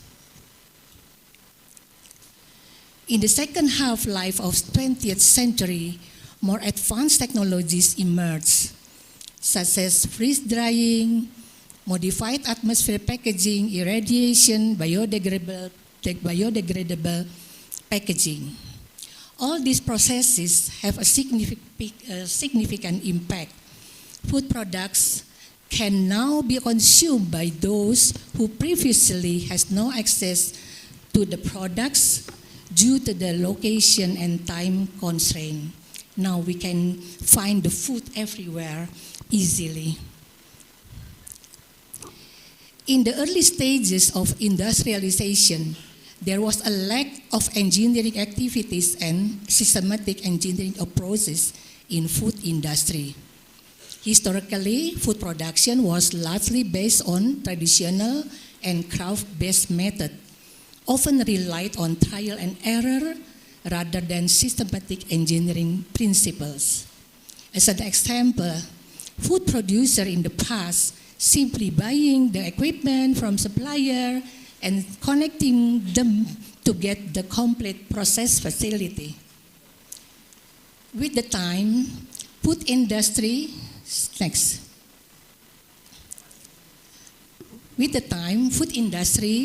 has evolved engineering has become increasingly integrated to food production. In the past, consideration only in economic aspects. The growth of food engineering as a discipline has contributed to advancement in physical, chemical, and biological processes, including handling, storage, processing, packaging, and distribution of the food products. Next. Current challenges in food engineering are, among others, population growth, urbanization, as well as climate change, all requiring the nexus perspective on water, food, and energy security. With the availability of operating units such as refrigeration, heat transfer, freezing, as well as requirement for energy and food safety, food engineers need to accelerate innovation. Next. Innovation in food industry cover various domains, including agricultural techniques, processing, and manufacturing, and so on. Yeah. These are driven by customer pleasure, convenience lifestyle, ethical preferences, global health and well-being, sustainability, as well as climate and environmental protection. And at the same time, the cost factor must also be considered. The cost itself is influenced by many factors. For example, consumer demands, water and energy efficiency, as well as the process involved in the production. Next.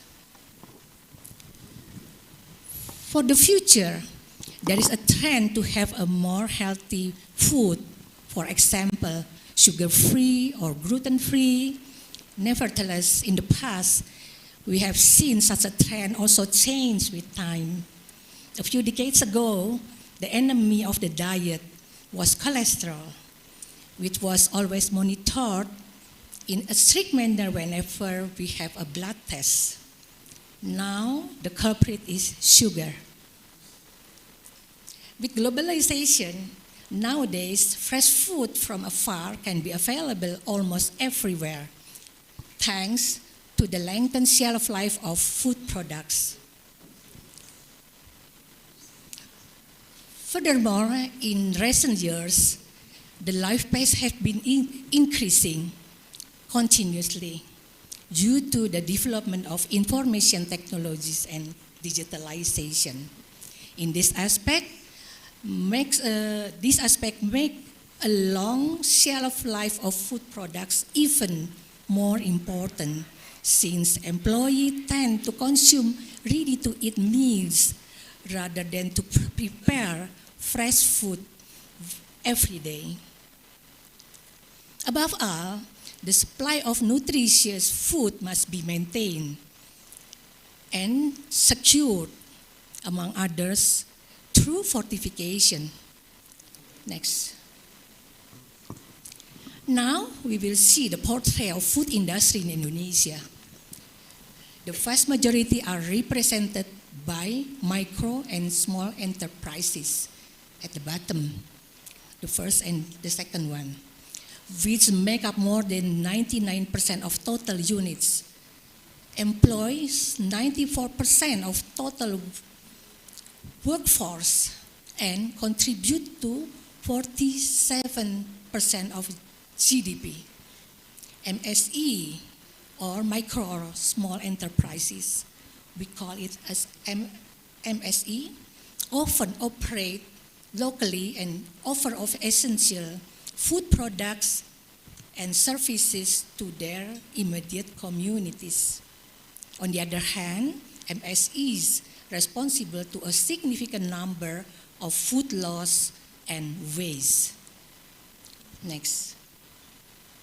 And how does the statistical landscape of the food industry in Indonesia? As we can see at the left side, based on 2000 2022 data, food and beverage make up the largest fraction of the GDP for non-oil and gas industry. It is around 1,200 trillion rupiah. It's a big number.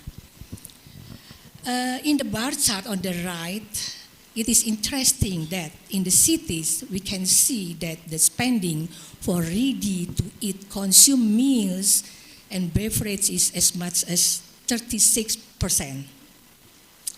Next. The GDP from food and beverage tend to rise gradually over time to meet demand of growing population. However, there are several sharp downturns in annual growth of food and beverage industry.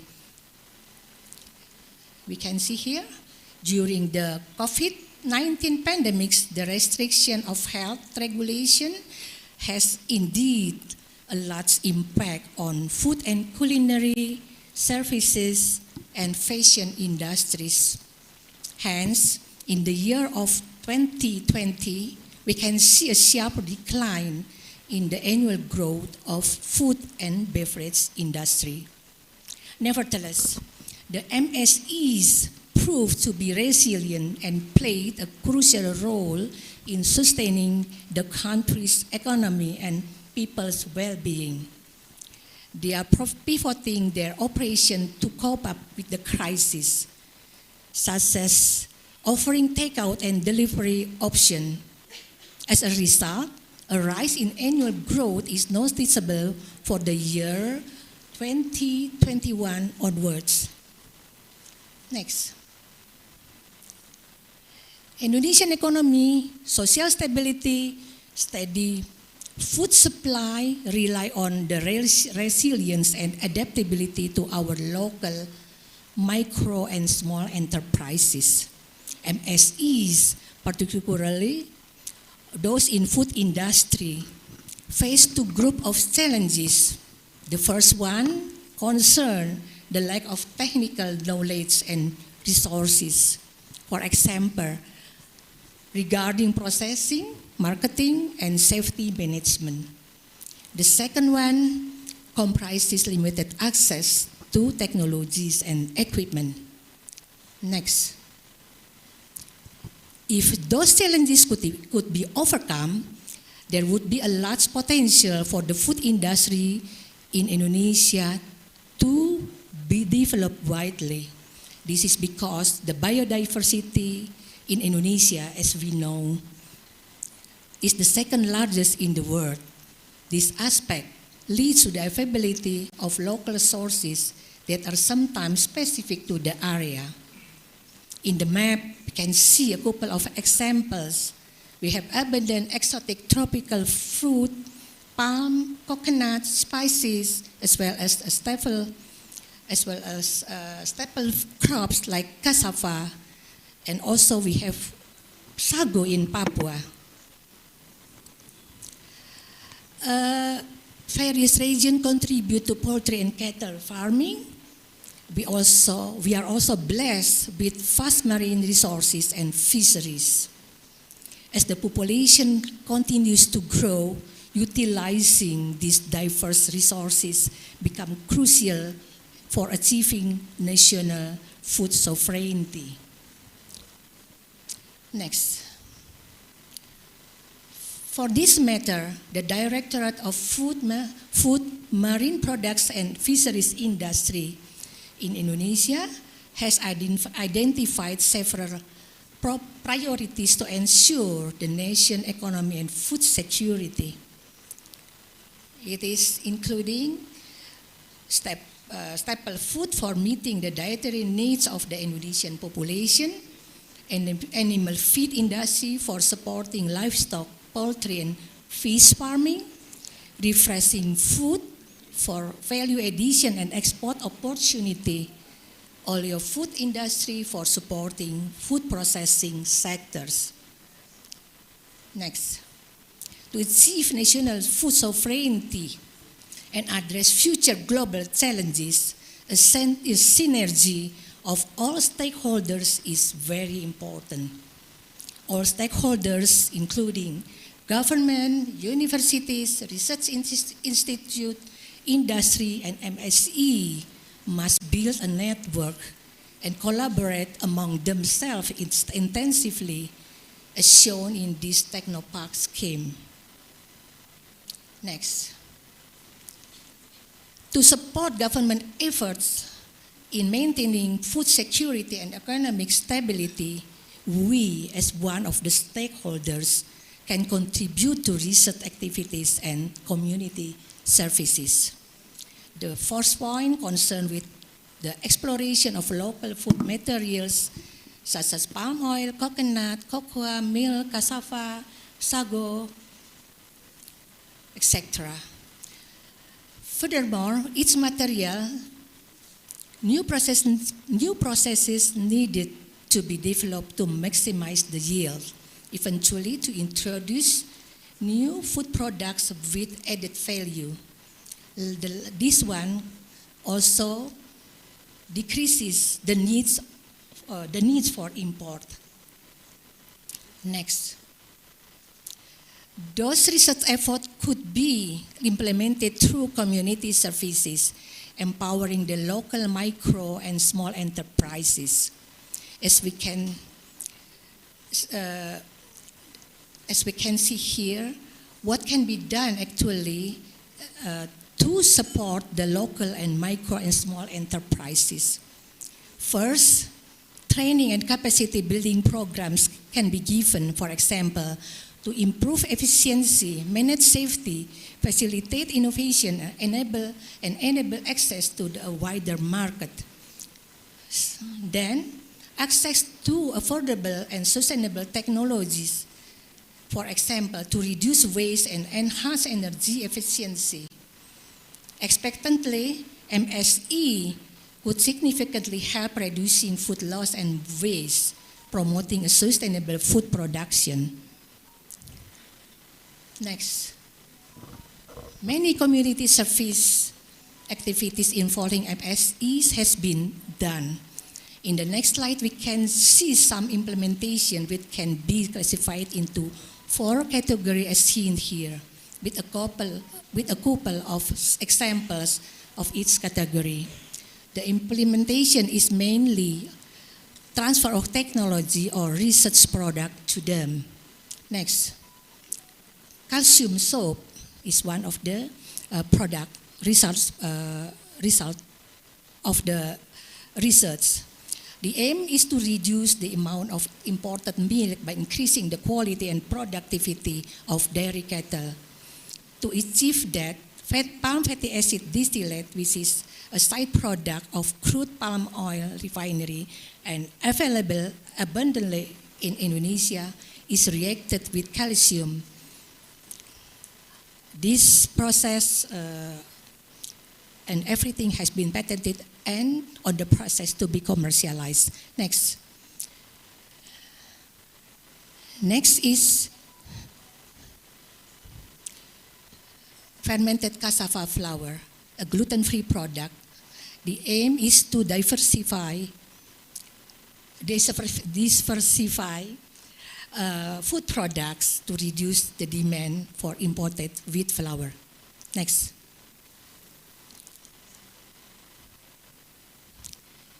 Another unique source of starch is tongka langit, banana in Maluku, which can be made into flour. The goal is conservation of flora, food product diversification, and to support local economy welfare and national food resilience. Next. Moving further to the east, sago in Papua has been well known as the main staple food in Papua. It can be made into various products and has the advantage of being gluten-free. Next. Back to Bandung, in Lembang, farmers cultivate stevia leaves, which can be utilized as zero-calorie natural sweetener for diabetic-friendly tea. Here we support them by providing and train them using a food dehydrator to ensure consistent product quality. Next. The same is carried out for lemon and other fruit produced in Lembang to yield higher added value of products. Next. The application of food dryer of a further step can be taken by incorporating cattle farm into the frame.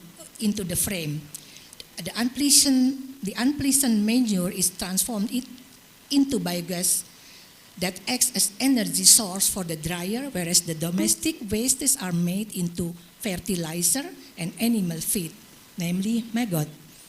This creates a circular economy in Lembang area. Next.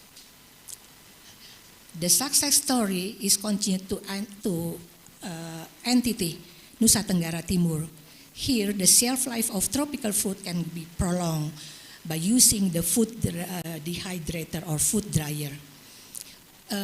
There, because of a lot of energy of solar, we equip the equipment also with the solar panel.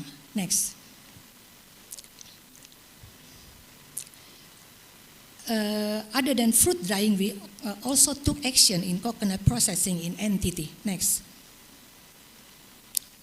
We also try to empower local fishermen by providing cold storage which can be used to cool their caught fish. Next. So there are several highlights to conclude my presentation. The first one is food engineering has undergone a significant development and transformation over the years, reflecting changes in technology, consumer demands, and sustainability practices. MSEs play a vital role in national economy, contributing significantly to 94% employment and around 47 GDP in food sector, thus empowering MSEs through technological knowledge transfer, equipment support, and ensuring safety and quality standard is essential for their growth and the competitiveness and pursuit nation food sovereignty. A synergy collaboration among stakeholders, government, industries, enterprises, university, research institutes, and communities is essential to address the global future challenges and transform the food industry into a more sustainable, safe, and accessible sector for all. Next. Before I end my presentation, let me acknowledge LPPM ITB for the support so that we can do the research and community services as mentioned before. And then also due to the colleague in the chemical engineering department, especially the people who also engage in the community service activity. And then finally, to our MSE and our entity partners that I couldn't mention one by one for their commitment to community well-being and active participation, we have made a positive impact. But here, one of our partners is here. I'm top, Pak Yanus. Thanks a lot for your support in the service community service. Thank you for your attention and look forward for a fruitful panel discussion. Thank you. Thank you, Professor Linda. Very elaborate and interesting talk. Now with us already joining Ibu Amalia.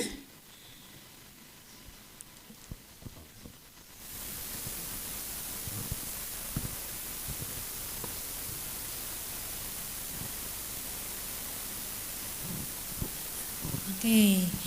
Good morning, Bu Amalia. Welcome to International Seminar of Suhadi Reksowardoyo. So, are you ready now to share the speech? Right, can we start now? Yes. Yeah, first of all, thank you very much for the opportunity that provided to me to share from our perspective regarding to our food industry and then the opportunity of food industry to grow faster in the future for the Indonesian economy. And before I start my presentation, I would like to say hello to Professor Raini Wirahadi Kusuma, Directorate of Institute Teknologi Bandung, Ibu Profesor Linda Aliwarga, selamat pagi Ibu, and also Engineer Edi Kemenadi, the business leader from Kemenadi Co-Creation Center, and of course everyone who joined this conference and seminar in this morning. I would like to congratulate for the success of this event, and hopefully that this seminar can provide us a good opportunity to have a discussion for the future development of food industry in Indonesia. Next slide. I would like to start with the global commitment that right now in the global community and global economy, that people are really concerned with how countries can increase food security and also to provide a good nutrition to the people, but at the same time also to really contribute to the achievement of sustainable development goals. The thing is here, not only we provide the upstream of which is the production or the agricultural sector of the food, but also how can we create the food system transformation to accelerate the achievement of food security, not only in the national level, but also in the global level. Next slide. So the thing is that what I would like to share with you regarding to the global food security index ranking, that compared to the other countries, Indonesia is in the rank of 69, and then it is quite low behind China, South Korea, and even from Turkey. We are, behind Turkey. And if you look at the aspect of the Global Food Security Index for Indonesia, Indonesia is quite, in overall, the score is, in the mid size. But what we have to really concern with, and we have to put our attention on, is on the food availability and also food sustainability and adaptation. In quality and safety, we need still a lot of room for improvement. But what we have to put our attention to is on the food availability, and also what I just mentioned is on food sustainability and adaptation. Next slide. One of the challenges that we are now facing regarding to food industry in Indonesia is low productivity of food and beverage industry in Indonesia is still very low. In terms of productivity, the dairy processing industry showed the lowest value of average total factor productivity growth during the last decade. And if we compare to the other industry in Indonesia, even though we know that food industry in Indonesia is actually the largest contributor to the manufacturing sector. But the challenge to the future is that the total factor productivity of food and beverage industry compared to the other industry is quite low. Next slide. So what is the current state of Indonesia's food industry? Indonesia is actually would like to expand industrialization, meaning that the manufacturing industry contribution to the GDP in Indonesia is now declining. And the latest figure of the share of Indonesia manufacturing sector to the Indonesian economy is only around 18.75%. But the country as big as Indonesia is actually need a further development of industrial sectors. And if we compare our industrial or manufacturing sector performance to our ASEAN peers, is actually Indonesia is below Vietnam, below Thailand, and also below Malaysia. So meaning that Indonesia needs to really further develop our manufacturing sectors, and one of our promising sectors is of course food industry. Next slide. And if we look at the status or the condition of our manufacturing industry in Indonesia, is still supported and still dominated by labor-intensive industries with low productivity. If we would like to compare how much is actually the labor productivity in our manufacturing sectors, then 44% of Indonesia manufacturing companies are engaged in food industry, textile industry, and apparel industry subsectors. So what I would like to highlight here is that food industry, textile industry, and apparel industry are actually quite dominant and the largest contributor to our manufacturing sectors in Indonesia. So our homework together is that how can we increase the productivity of our food industry? And like Ibu Linda mentioned just now, is that how can, with the abundant natural resources of Indonesia, how Indonesia can really diversify of our food industry and also can create a higher value added and absorb a more high-skilled labor to be employed in our food industry. Meaning that innovation, technology need to be adopted in food industrial sectors. And one of the key to improve the productivity of industry is, of course, technology and innovation. If we learn from other countries' experiences, like South Korea, the United States, or even European food industries, that one of their competitive advantages because they have the food industry in their countries are really keep up with the innovation and technology. Next slide.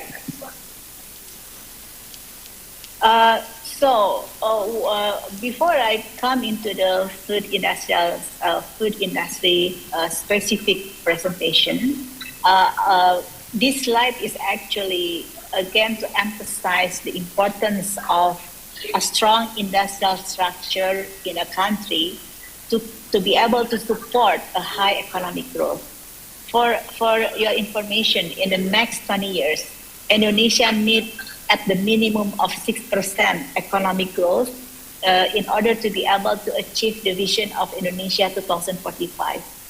For your information, Indonesia has a vision in 2045 to be a high income economy. In order to be able to achieve such ambition, Indonesia needs to grow at the least 6% on average in the next 20 years. Currently, the Indonesian economic growth is actually around 5% in the last 2 decades. The question is that whether this 5% of economic growth is enough or not. The answer is that 5% economic growth is not enough for the country like Indonesia, because Indonesia needs to accelerate and needs higher economic growth in order to be able to become a high-income economy by 2045. So, based on other countries' experiences, that the countries can achieve higher growth when they can really based on manufacturing sector development.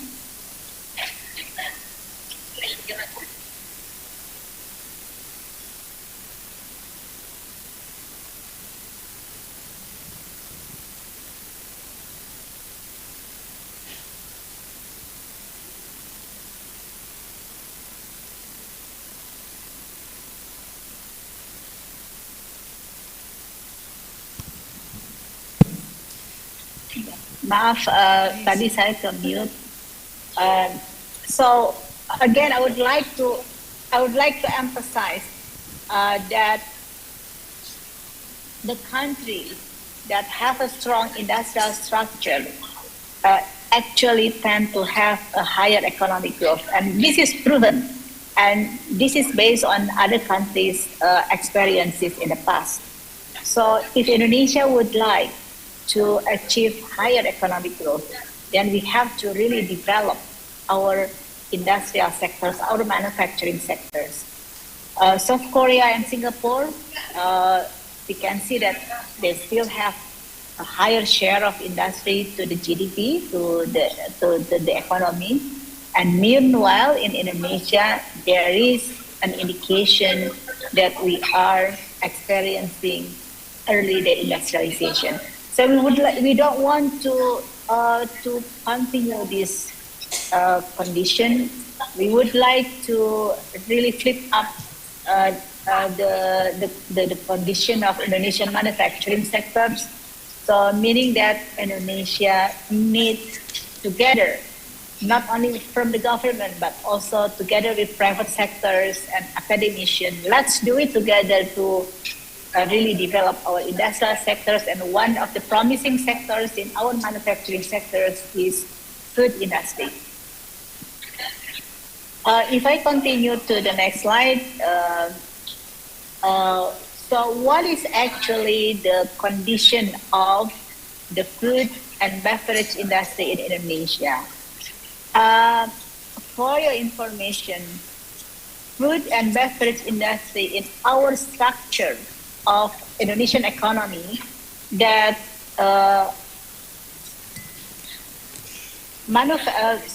that the food and beverage industry is actually the main contributor from the manufacturing sectors to our economy. So the contribution of, or the share of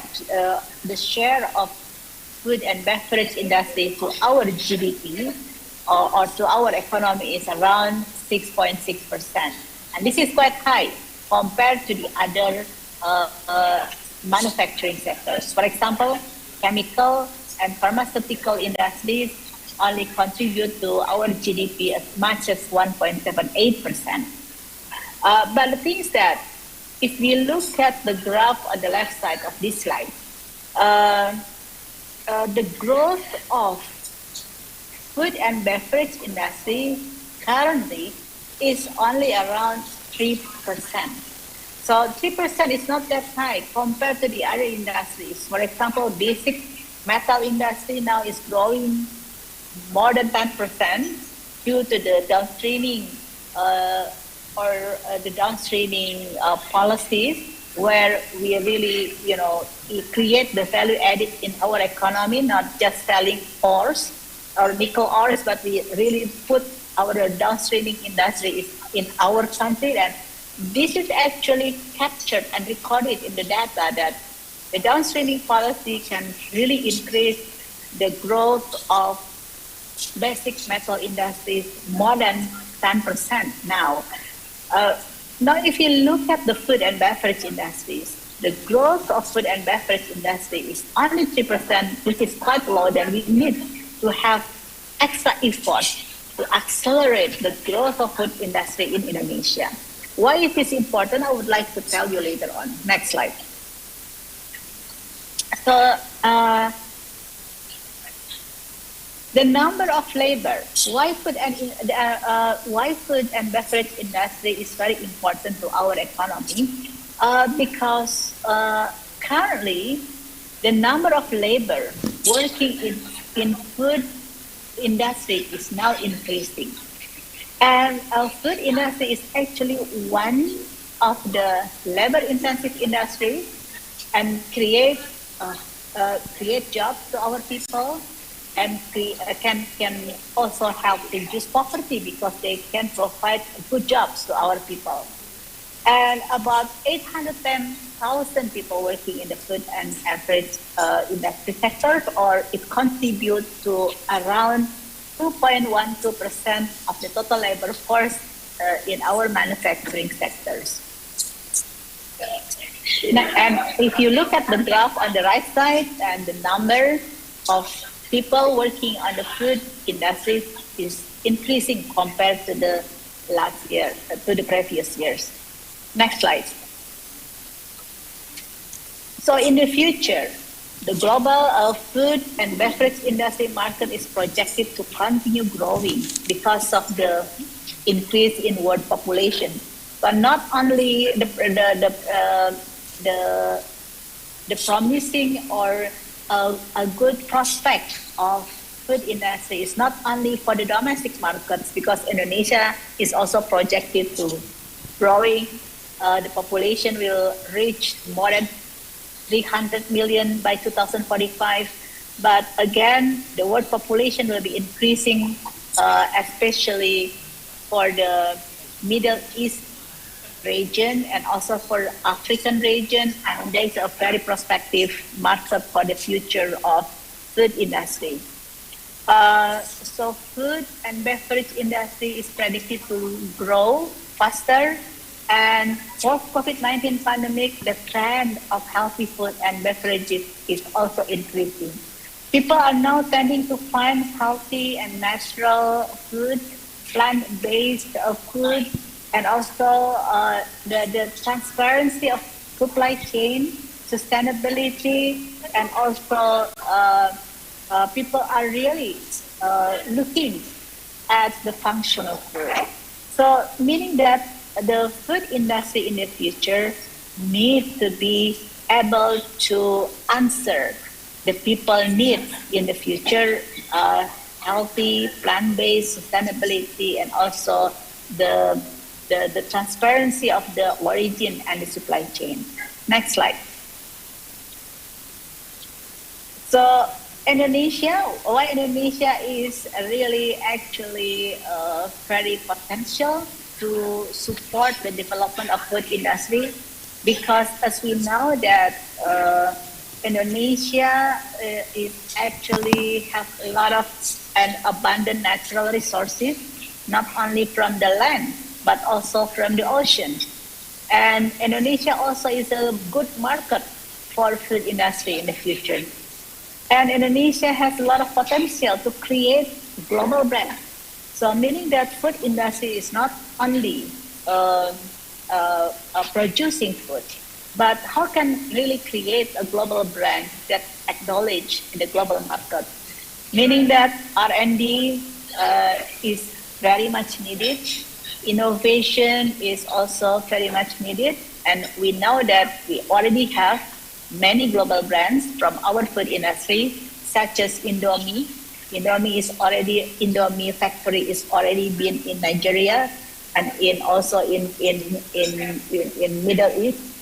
Kopiko, Jeko, and Tolak Angin is also among of the global brand from our food industry. Next slide. Some of Indonesia food and beverage also been able to follow global consumer trends. For example, for healthy food, the healthy food sales on which is sold on GrabFood increased by 200%, and 90% of Indonesians say that they eat at least one healthy meal every 2 to 3 days. This is based on the Grab 2022 report. And it is buying food for its environmental and social impact, and superfood.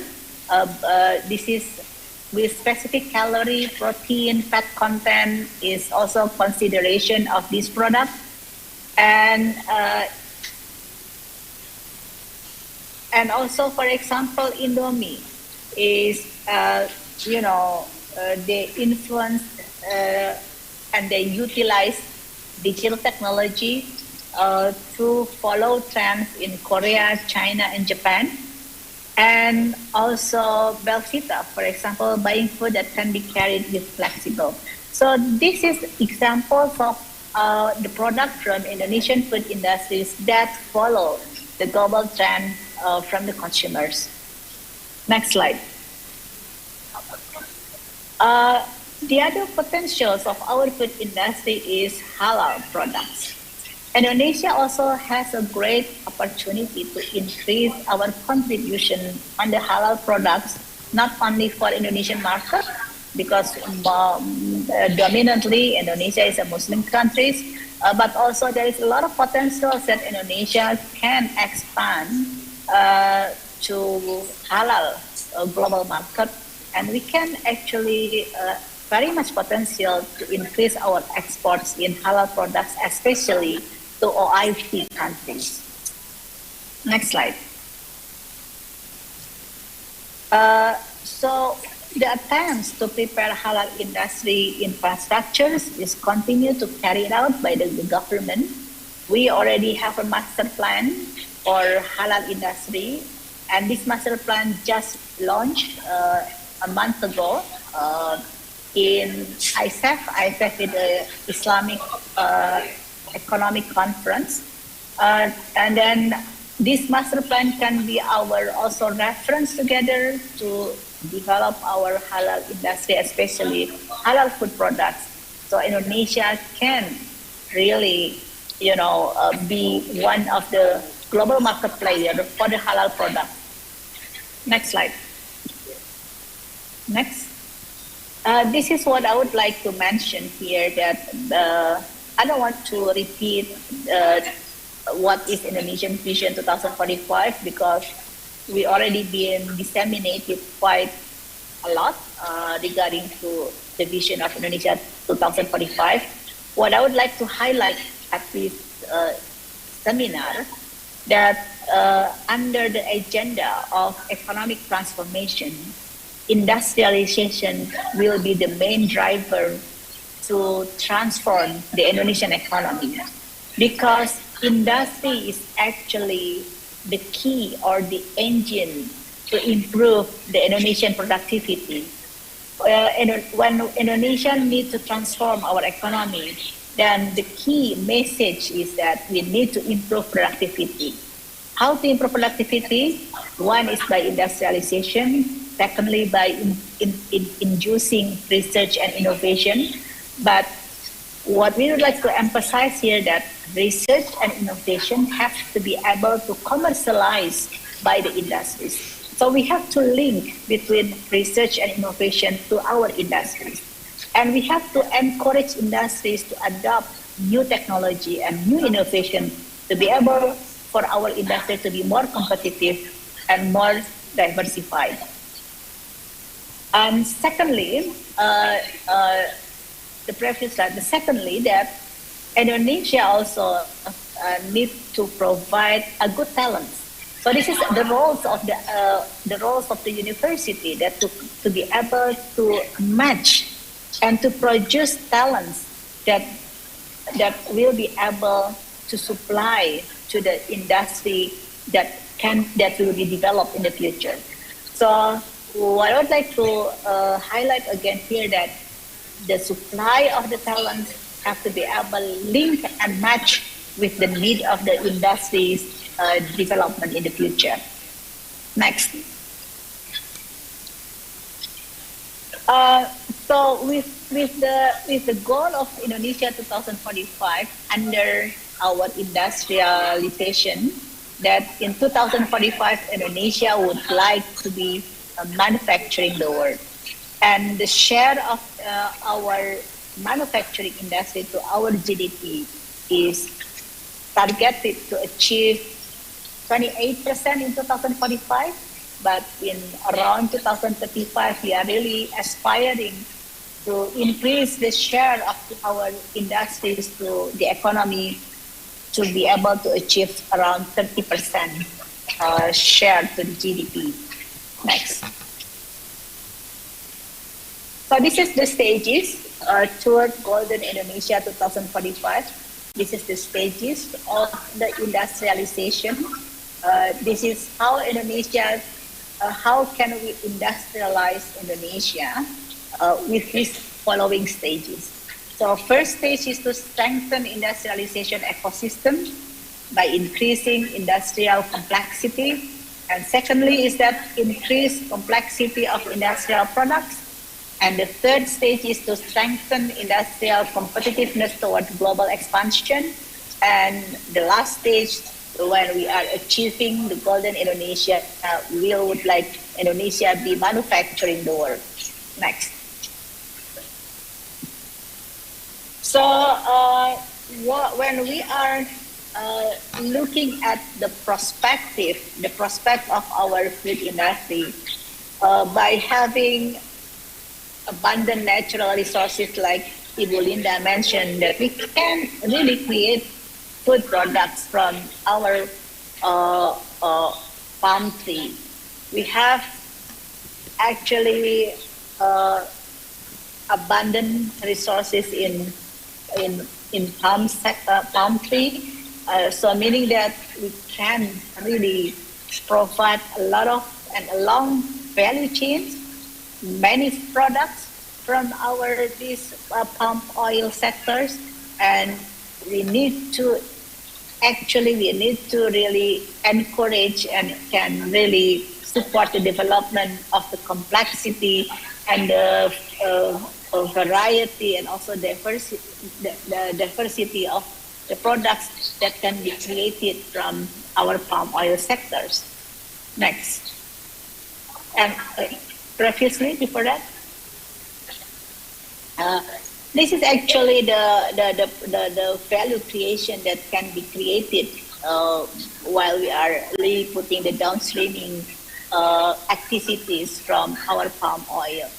So, you know, that when we are just selling the CPO, there is the increase in value added is just 0%. If you put it as a basis, then when we produce fatty alcohol, then the value added will increase by 217%. And when we create cosmetics, then the value added will increase 522%. Next slide. So this is also the potential of our other natural resources, such as cocoa.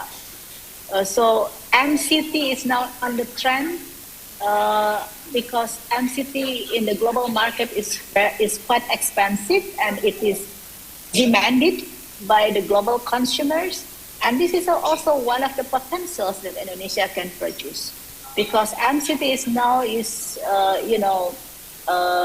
believed as a very good supplement and also very good for people's health. And this is one of the opportunities that Indonesia can also chip in to be the producers of MCT, or medium chain triglycerides. Next slide.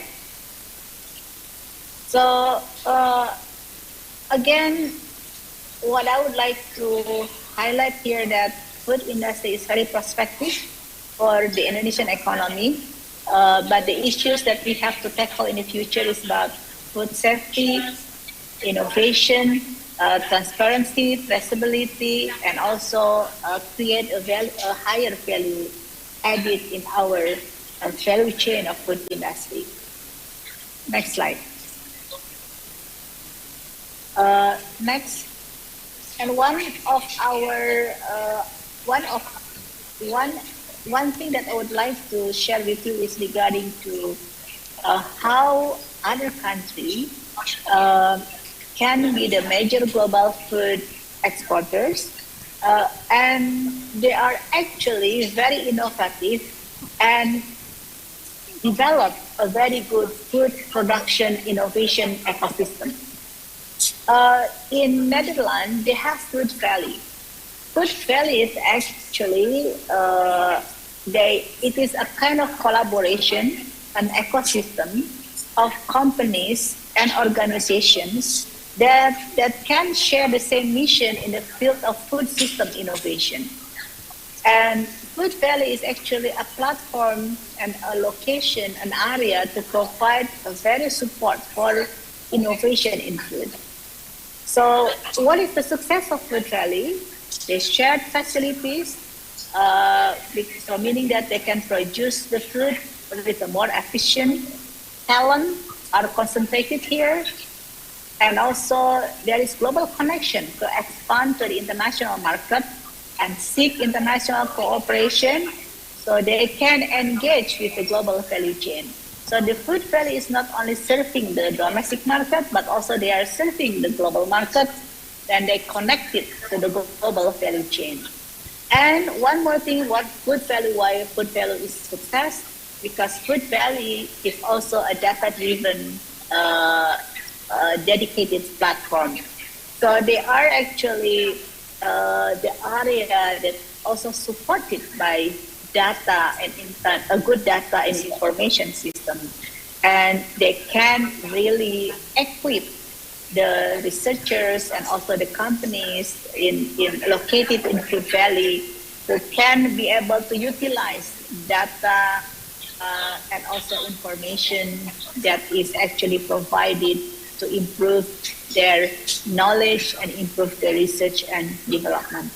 Ibu Amalia, Next slide. I'm sorry, we have only a minute left. Yeah, one slide, if I may. So Yes, one more thing I would like to share with you is the prospect of the blue food. Now, Bappenas, in collaboration with Stanford University, is undertaking blue food assessment. What is blue food? Blue food is actually food that is resourced from our ocean. So ocean is really one of our important resources for the future of Indonesia, and one of the prospects and one of the good potential of our ocean is we can provide food from the oceans, not only fish, but also other ocean resources such as algae and other sources that can be obtained from our ocean. So blue food is another potential, and now we are working together with Stanford University to explore the potential of blue food in Indonesia. We call it the activity Blue Food Assessment for Indonesia. Once the survey is ready and also the result is can be obtained from us, and we will be able to share with you regarding to the result of the Blue Food Assessment to you all, because I think this will be like a very good study that can be shared to you, that can be shared to everyone who are interested in, because again, blue food is actually one of the potential that can be exported by Indonesia, to be able that Indonesia also can develop the blue economy, which is blue economy will also be our engine of Indonesian future economic growth. I'll stop there and thank you very much. Okay. Thank you very much, Bu Amalia, for very insightful talks. And we would like to express our gratitude, at least by presenting a token of appreciation to Ibu Amalia. Please, the organizing committee, can you share the certificate? And for sure, the certificate will be sent directly to you by the organizing committee. So please, organizing committee, don't forget to send the certificate and other goodie bag to Ibu Amalia.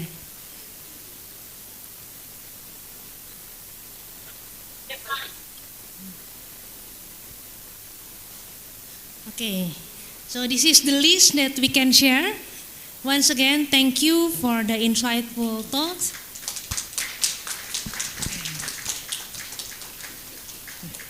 Thank you, Bu Amalia.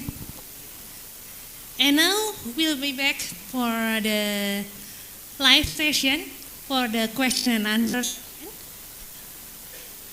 I will invite the question from all the audience here and also from online audience.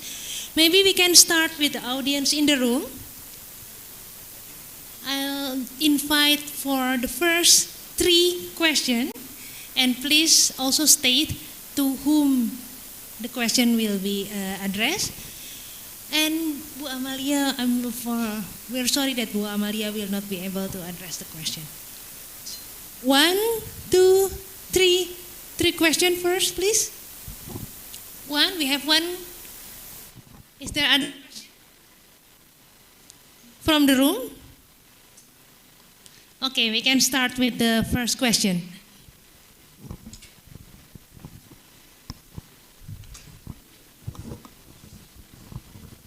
Good afternoon. My name is Nanik Purwanti, and I have a question for Pak Edi.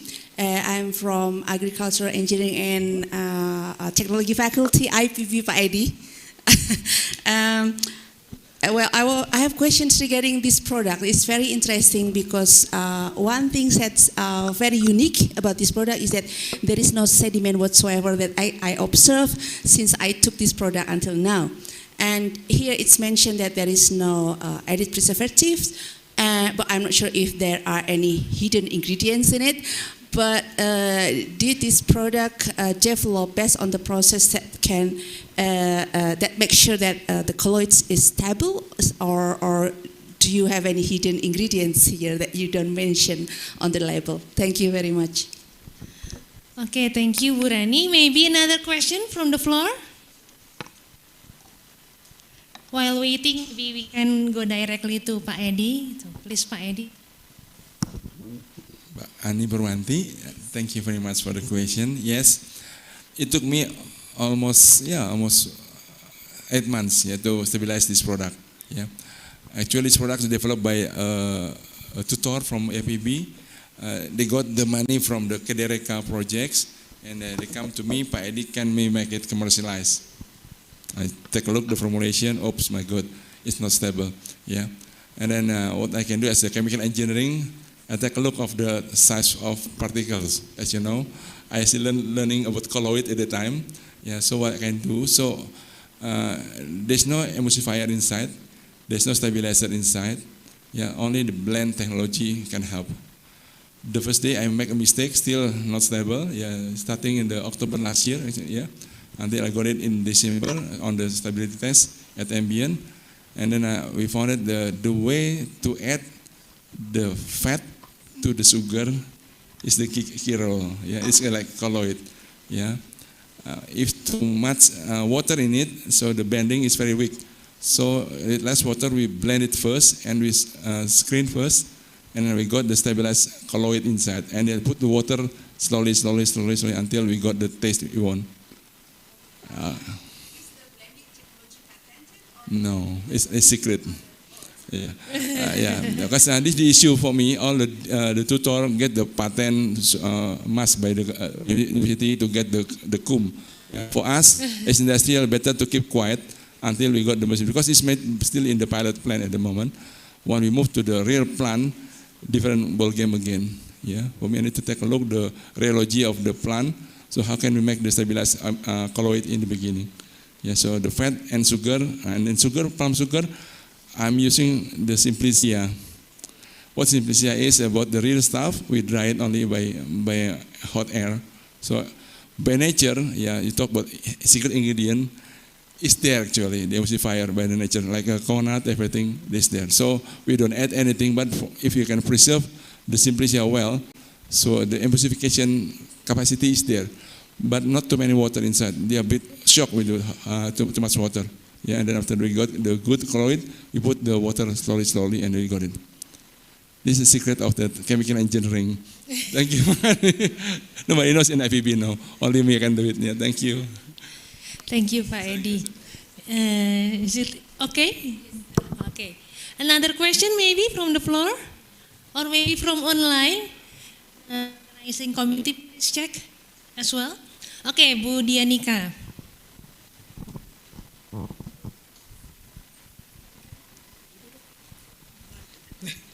Okay, thank you very much, Professor Linda and also Pak Edi for your insightful presentation. My first question is for Professor Linda. So you are dealing a lot with a project on food processing in order to improve the community. So in your opinion, what is the opportunities to transform this form of community development into an appropriate industry to contribute to the increase of the industrial growth shared for improving the GDP share, and what is the challenge? And then the second question is for I'm curious statement. Don't start with old technology, but start from the market. It sounds easy, but it's always a challenge. What is the best way to find the market appropriate for your resources? Thank you. Thank you, Bu Dianika. So, Bu Linda. Okay, thank you for the question. So, it is how the NSE can improve for example, the nation economy.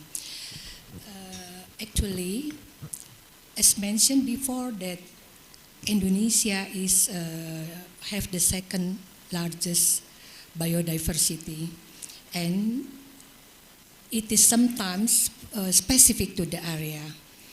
For example, sago in Papua, and then we have banana flower, banana tongka langit in Ambon in Maluku with specific characteristic. They have, for example, a very high content of vitamin C and also beta carotene, and it can be used as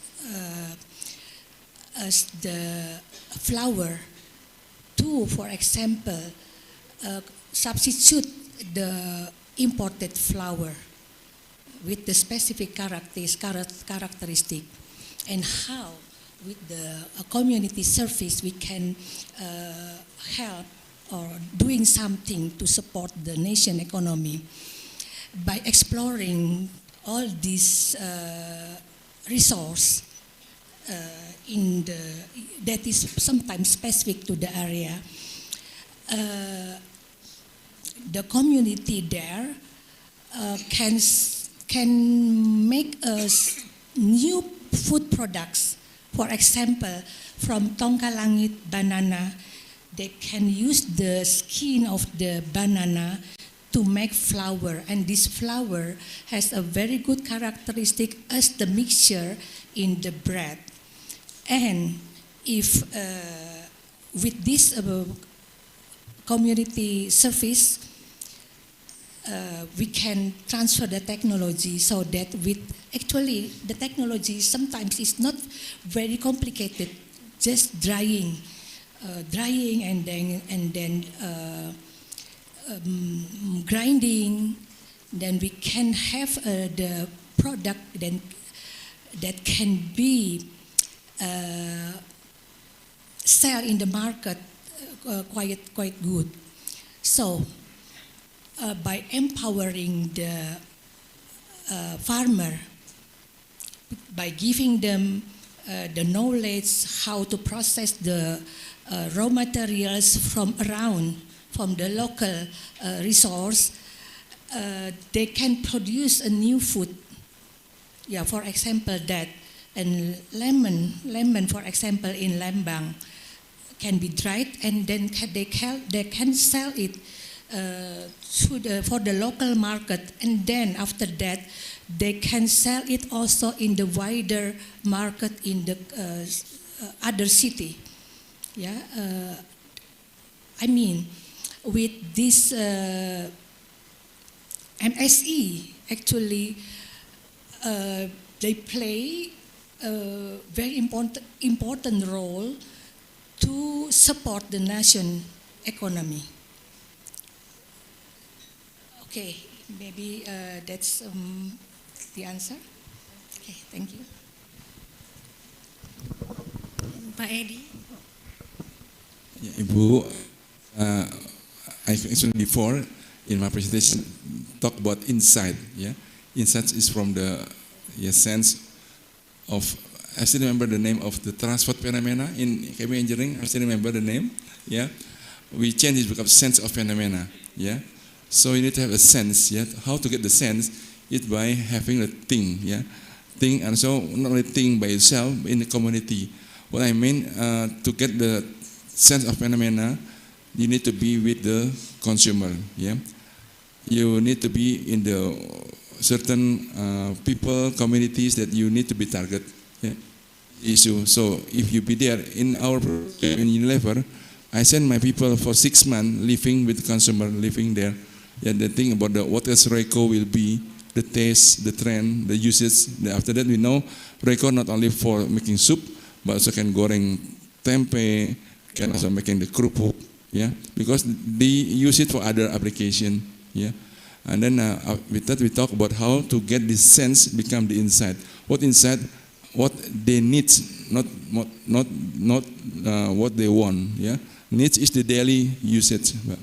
So in this case of the exercise as the transport phenomena, with the sense phenomena also, they see to be with the consumer. You live with them. Yeah, if your customer complain to you, not only sending the letter, but be there with them. This is the key.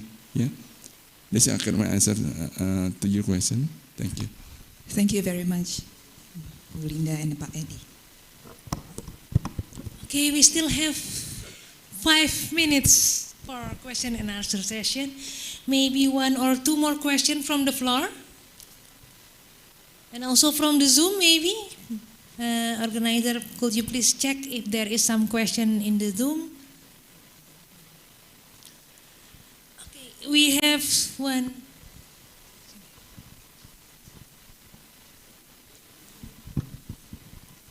Okay, Assalamualaikum. Muhammad Nasir from UTM Malaysia. I like actually you have presented both of the presenter here, but I have a question because a lot of great ideas, can work at the surface. So the issue of supply chain, because you can have a segment that shows that there is a particular demand, but as you mentioned in your talk, there was like farmers to ensure that you always have the supply on the time you want. Otherwise, you can start the business and Meti after this die. So what's your input in the issue of supply chain? Because a lot of great things there, the problem is the supply chain. Yeah, please, thank you. So, Pak Edi. Sorry, sir. What is your name, Muhammad? Mahmud Nasif. Yeah. UTM. I think next week I will have your UTM team to APB University. Maybe you can come to Bogor also next week? No, on Monday. Okay. A lot of UTM people come to Indonesia. Okay. Yes, it's very crucial for us. Yeah, SME. Ibu Linda and also Bu Amalia. We need to know where we have the business of food. Be careful to not see also the market, but to see also on the farmers, because our foods come from the farmers, the material, not yet from the germs, not yet from the modified microbiology, but the issue for us to get the right quality, right time, and right price what we need. Because if quality up and down, we cannot sell the product up and down also. No. So we need to have a buffering system in the industry. While the price up and down, we need to have certain stability on our profitability. Yeah, in industry, not more talking about profit. Profit not become eager profit, not the decent profit, because we need to grow to feed back from our operation, from the farmers, the factory, the distribution, if our go down also. Yes, the supply chain is the issue. When we are still small, only small thing, we can buy the material from store next door. But once we come the scale up, we need to think differently. Yeah, we need to find, we call the partnership, kemitraan. This the key of partnership is very important for food industry, because to grow the ingredient cannot be one day become, not like me now, I'm growing the chili, took me 3 months to get it, yeah, to start. Yeah, we wait until you come to, but with cassava, it take 10 months. I got 10 hectares of cassava plant in my Bogor area. I need to cultivate 1,000. When the factory needs the cassava every day for 1 or 2 tons of cassava, I'll be there. Yes, it's another challenge for us in industry to think about the supply chain of the ingredient from the farmers. All right, so thank you.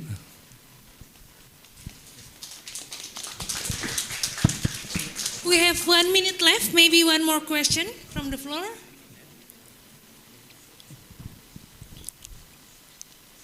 Is there still question from the floor?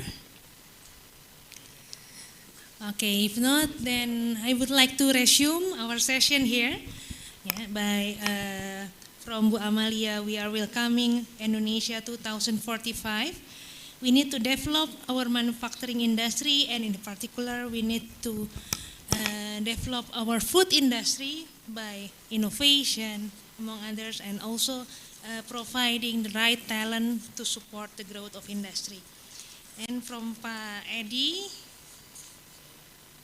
yeah, there are some quotes that I would like to take. Seeing the growth of food industry, we also need to see and provide support behind the growing food industry, and where the market needs, the opportunity for us to do that. And for that, I think we need the term of co-creation. That is very interesting term that I would like to coin. That we cannot work alone. Yeah? We need to join hands together to support the growth of food industry. And for that, for example, Bu Linda already showed a nice example for us that we are as the academia, for example, we need and we can empower the small and medium enterprise to do that. Yeah. By this, I would like to end this session, and thank you very much for the very insightful talk from Pak Edi, from Bu Linda, and also from Bu Amalia Adiding. And thank you all for the participation and attention to this lecture. Thank you.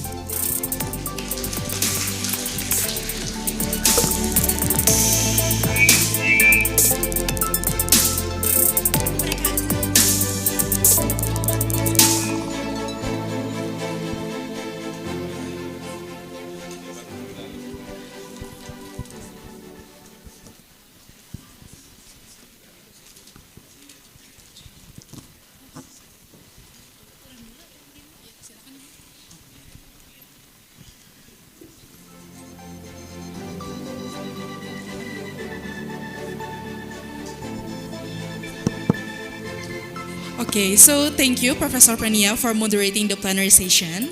And next, we would like to present a certificate to our speaker and also to the moderators. Yes. We would like, once again, we would like to invite all the speakers the stage, and also we would like to invite Professor Yogi Wibisono Budi as Vice Dean of Academic Affairs of Faculty of Industrial Technology to give the certificate.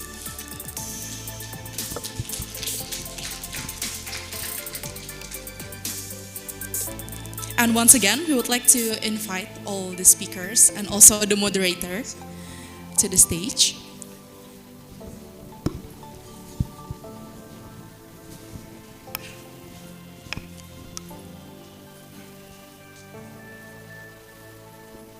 Okay, so the certificate will be given one by one on the stage alongside a photo session. Okay, first one to Insinyur Edi Kemenadi, MMMP.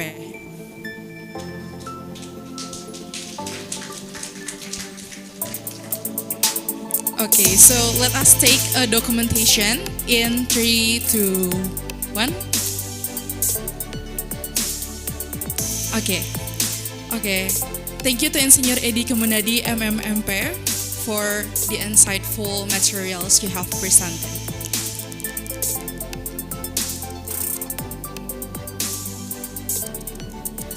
And next one to Professor Linda Aliwarga, MN.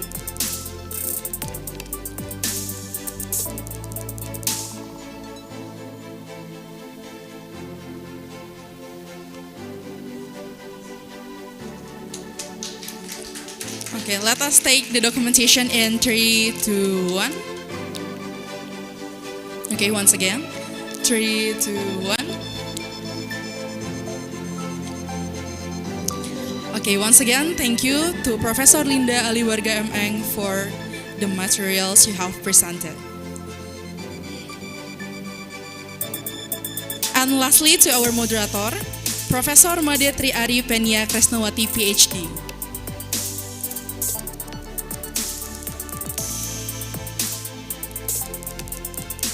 Okay, let us take a documentation in 3, 2, 1. Okay, once again, thank you to Professor Made Triari Penia Kresnawati, PhD, as the moderator. Okay. And also thank you to Professor Yogi for giving the certificates to our speakers and also moderator. Now, before we move on to the next session, which is the parallel session, I would like to again thank you, the honorable speakers, the moderators, and the participant for doing the plenary session with a very fun and very active attitude. Now, I would like also to thank our sponsor and supporters for helping this event to come through, which is PT Perkebunan Nusantara as our silver sponsor, PT AM Topindo Nuansa Kimia as our silver sponsor, PT Riau Andalan Pulp and Paper of April Group as our bronze sponsor, Pupuk Indonesia Holding Company as our bronze sponsor, and lastly, Garuda Food and Gokana Ramen and Tepan as our sponsor. Yes, and next session will be the parallel session ya Timothy ya. And I think everyone also waiting for the parallel session. And for the registered participant may now proceed to each parallel room. And the room sign are located in front of each room. And there will also our staff members who will direct you after you exit the main room. Again, thank you for being active in the plenary session and have fun in the parallel session. Thank you very much. Thank you.